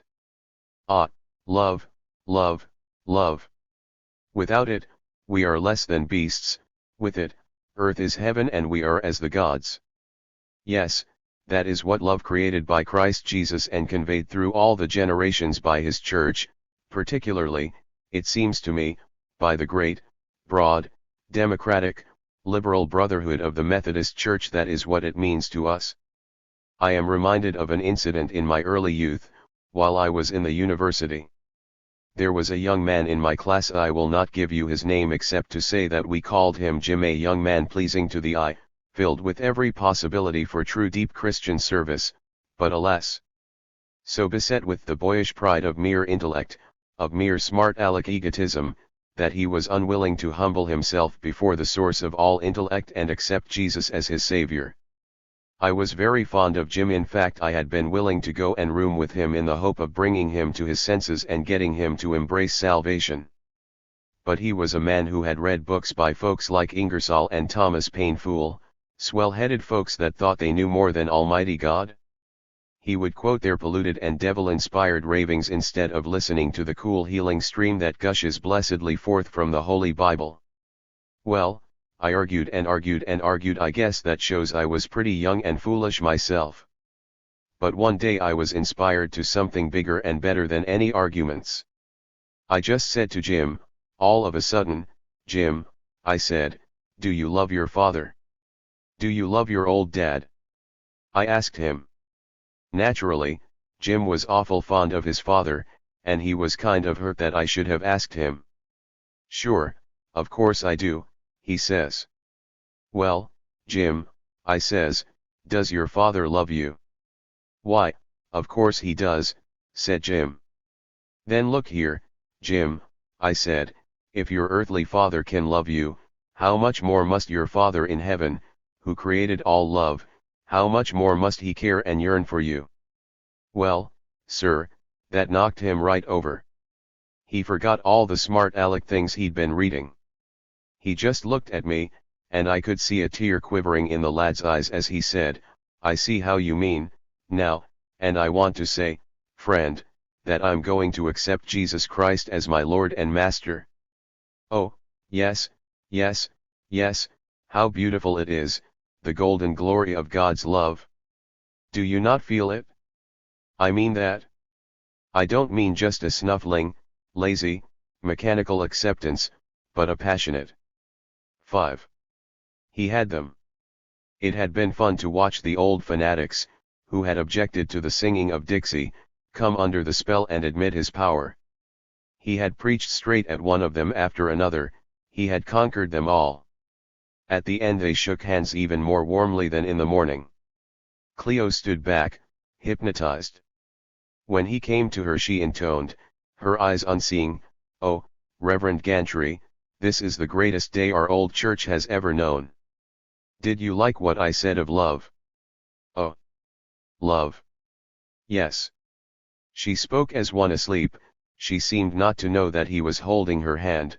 Softly, she walked out of the church beside him, unspeaking, and of her tranced holiness he felt a little awe. 6. In his attention to business, Elmer had not given a special heed to the collections. It had not been carelessness, for he knew his technique as a professional good man. But the first day, he felt, he ought to establish himself as a spiritual leader, and when they all understood that, he would see to it that they paid suitably for the spiritual leadership. Was not the laborer worthy of his hire? 7. The reception to welcome Elmer was held the next Tuesday evening in the basement of the church. From 7:30, when they met, till 7:45, he was busy with a prodigious amount of handshaking. They told him he was very eloquent, very spiritual. He could see Cleo's pride at their welcome. She had the chance to whisper, do you realize how much it means? Mostly they aren't anything like so welcoming to a new preacher. Oh, I am so glad. Brother Benham called them to order, in the basement, and Sister Kilween sang the Holy City as a solo. It was pretty bad. Brother Benham in a short hesitating talk said they had been delighted by Brother Gantry's sermons. Brother Gantry in a long and gushing talk said that he was delighted by Brother Benham, the other Benhams, the rest of the congregation, Banjo Crossing, Banjo County, the United States of America, Bishop Toomey's, and the Methodist Episcopal Church in all its departments. Cleo concluded the celebration with a piano solo, and there was a great deal more of handshaking. It seemed to be the rule that whoever came or was pushed within reach of the pastor, no matter how many times during the evening, should attack his hand each time. And they had cake and homemade ice cream. It was very dull and, to Elmer, very grateful. He felt accepted, secure, and ready to begin his work. 8. He had plans for the Wednesday evening prayer meeting. He knew what a prayer meeting in Banjo Crossing would be like. They would drone a couple of hymns and the faithful, half a dozen of them, always using the same words, would pop up and mumble, oh, I thank the Lord that he has revealed himself to me and has shown me the error of my ways, and oh that those who have not seen his light and whose hearts are heavy with sin may turn to him this evening while they still have life and breath, which they never did. And the sullenly unhappy woman in the faded jacket, at the back, would demand, I want the prayers of the congregation to save my husband from the sins of smoking and drinking. I may not, Elmer meditated, be as swell a scholar as old Toomey's, but I can invent a lot of stunts and everything to wake the church up and attract the crowds, and that's worth a whole lot more than all this yowling about the prophets and theology. He began his stunts with that first prayer meeting. He suggested, I know a lot of us want to give testimony, but sometimes it's hard to think of new ways of saying things, and let me suggest something new. Let's give our testimony by picking out hymns that express just how we feel about the dear Savior and His help. Then we can all join together in the gladsome testimony. It went over. That's a fine fellow, that new Methodist preacher, said the villagers that week. They were shy enough, and awkward and apparently indifferent, but in a friendly way they were spying on him, equally ready to praise him as a neighbor or snicker at him as a fool. Yes, they said, a fine fellow, and smarts a whip, and mighty eloquent, and a real husky man. Looks you right straight in the eye. Only thing that bothers me, he's too good to stay here with us. And if he is so good, why'd they ever send him here in the first place? What's wrong with him? Boozer, d'ye think? Elmer, who knew his Paris, Kansas, his Gritsmacker Springs, had guessed that precisely these would be the opinions, and he took care, as he hand-shook his way from store to store, house to house, to explain that for years he had been out in the evangelistic field, and that by advice of his old and true friend, Bishop Toomey's, he was taking this year in a smaller garden patch to rest up for his labors to come. He was assiduous, but careful, in his pastoral calls on the women.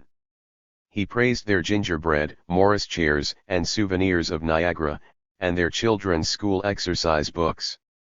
He became friendly as he could be to any male, with the village doctor, the village homeopath, the lawyer, the station agent, and all the staff at Benham's store. But he saw that if he was to take the position suitable to him in the realm of religion, he must study, he must gather several more ideas and ever so many new words, to be put together for the enlightenment of the generation. 9.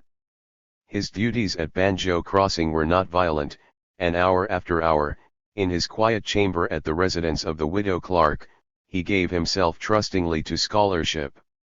He continued his theological studies, he read all the sermons by Beecher, Brooks, and Chapman, he read 3 chapters of the Bible daily, and he got clear through the letter G in the Bible dictionary. Especially he studied the Methodist discipline, in preparation for his appearance before the annual Conference Board of Examiners as a candidate for full conference membership, full ministerhood. The discipline, which is a combination of Methodist prayer book and bylaws, was not always exciting. Elmer felt a lack of sermon material and spiritual quickening in the paragraph. The concurrent recommendation of 2/3 of all the members of the several annual conferences present and voting, and of 2/3 of all the members of the lay electoral conferences present and voting, shall suffice to authorize the next ensuing General Conference by a 2/3 vote to alter or amend any of the provisions of this Constitution excepting Article X, 1, and also, whenever such alteration or amendment shall have been first recommended by a General Conference by a 2/3 vote, then so soon as 2/3 of all the members of the several annual conferences present and voting, and 2/3 of all the members of the lay electoral conference present and voting, shall have concurred therein, such alteration or amendment shall take effect, and the result of the vote shall be announced by the general superintendents. He liked better, from the articles of religion in the discipline.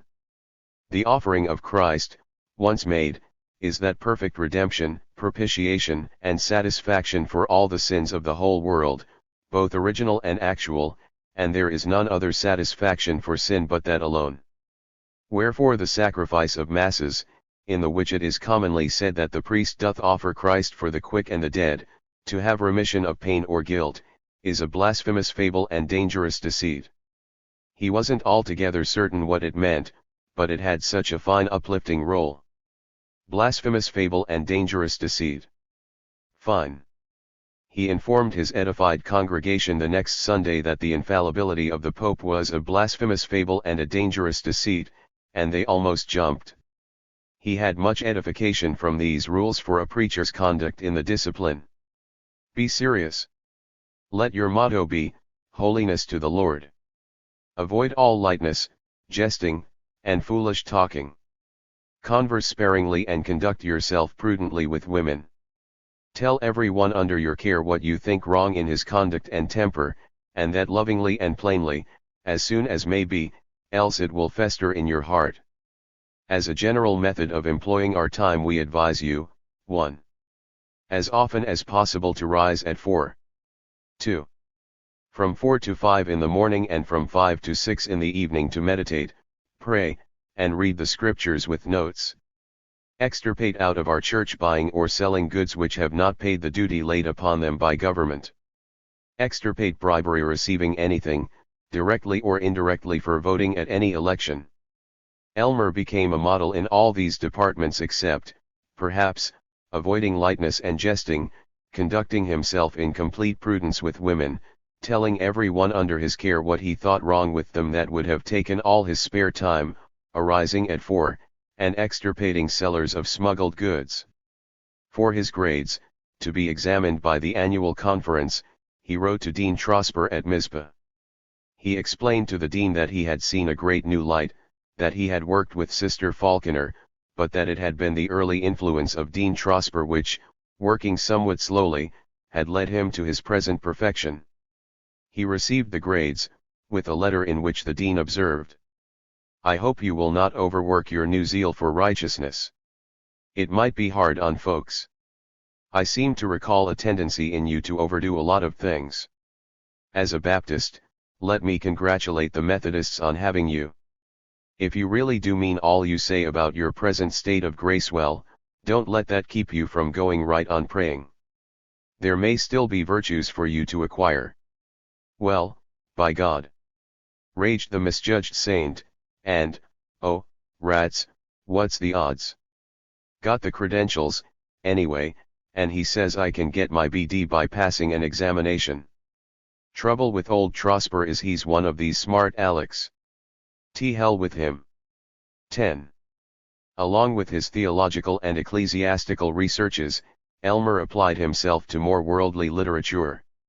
He borrowed books from Clio and from the tiny village library, housed in the public school, and on his occasional trips to Sparta, the nearest sizable city, he even bought a volume or two, when he could find good editions second-hand.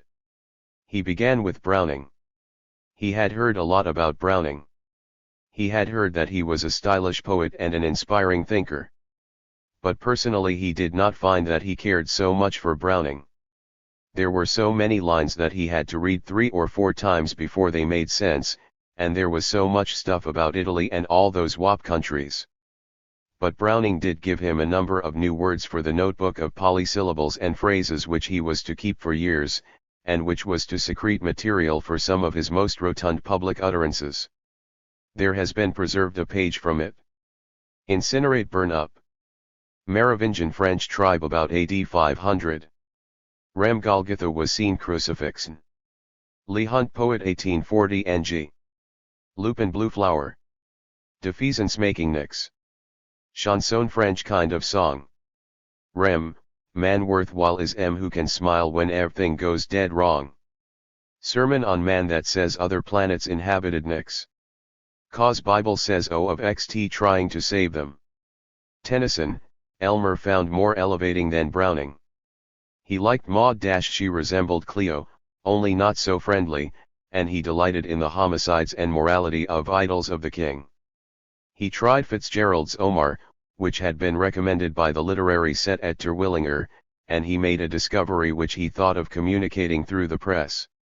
He had heard it said that Omar was non-religious, but when he read myself when young did eagerly frequent Doctor and Saint, and heard great argument about it and about, but evermore came out by the same door wherein I went.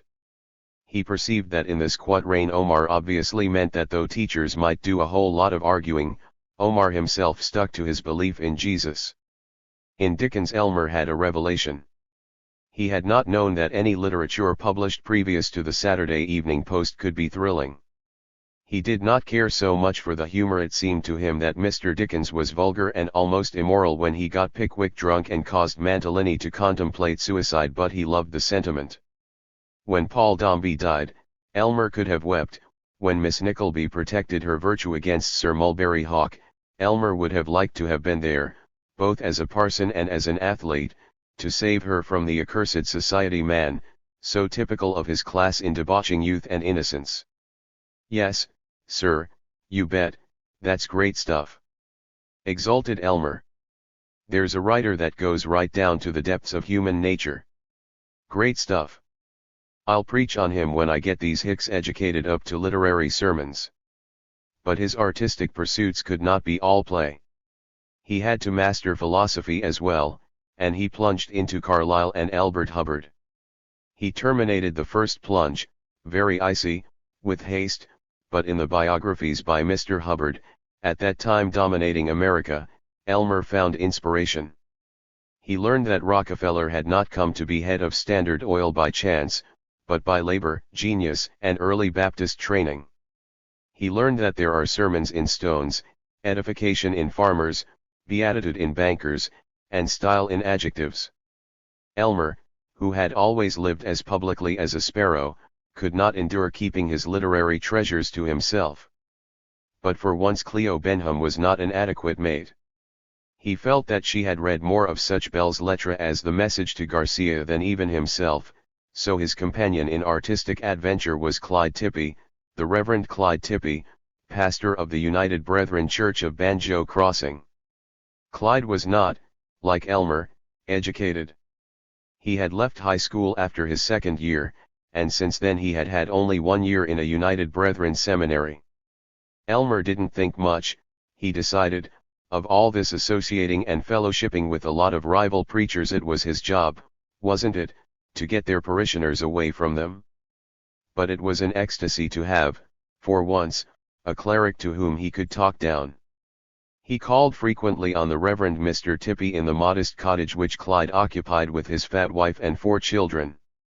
Mr. Tippy had pale blue eyes and he wore a 14.5 collar encircling a 13 neck. "Clyde," crowed Elmer, "if you're going to reach the greatest number and not merely satisfy their spiritual needs but give 'em a rich, full, joyous life, you gotta explain great literature to 'em." "Yes. Maybe that's so.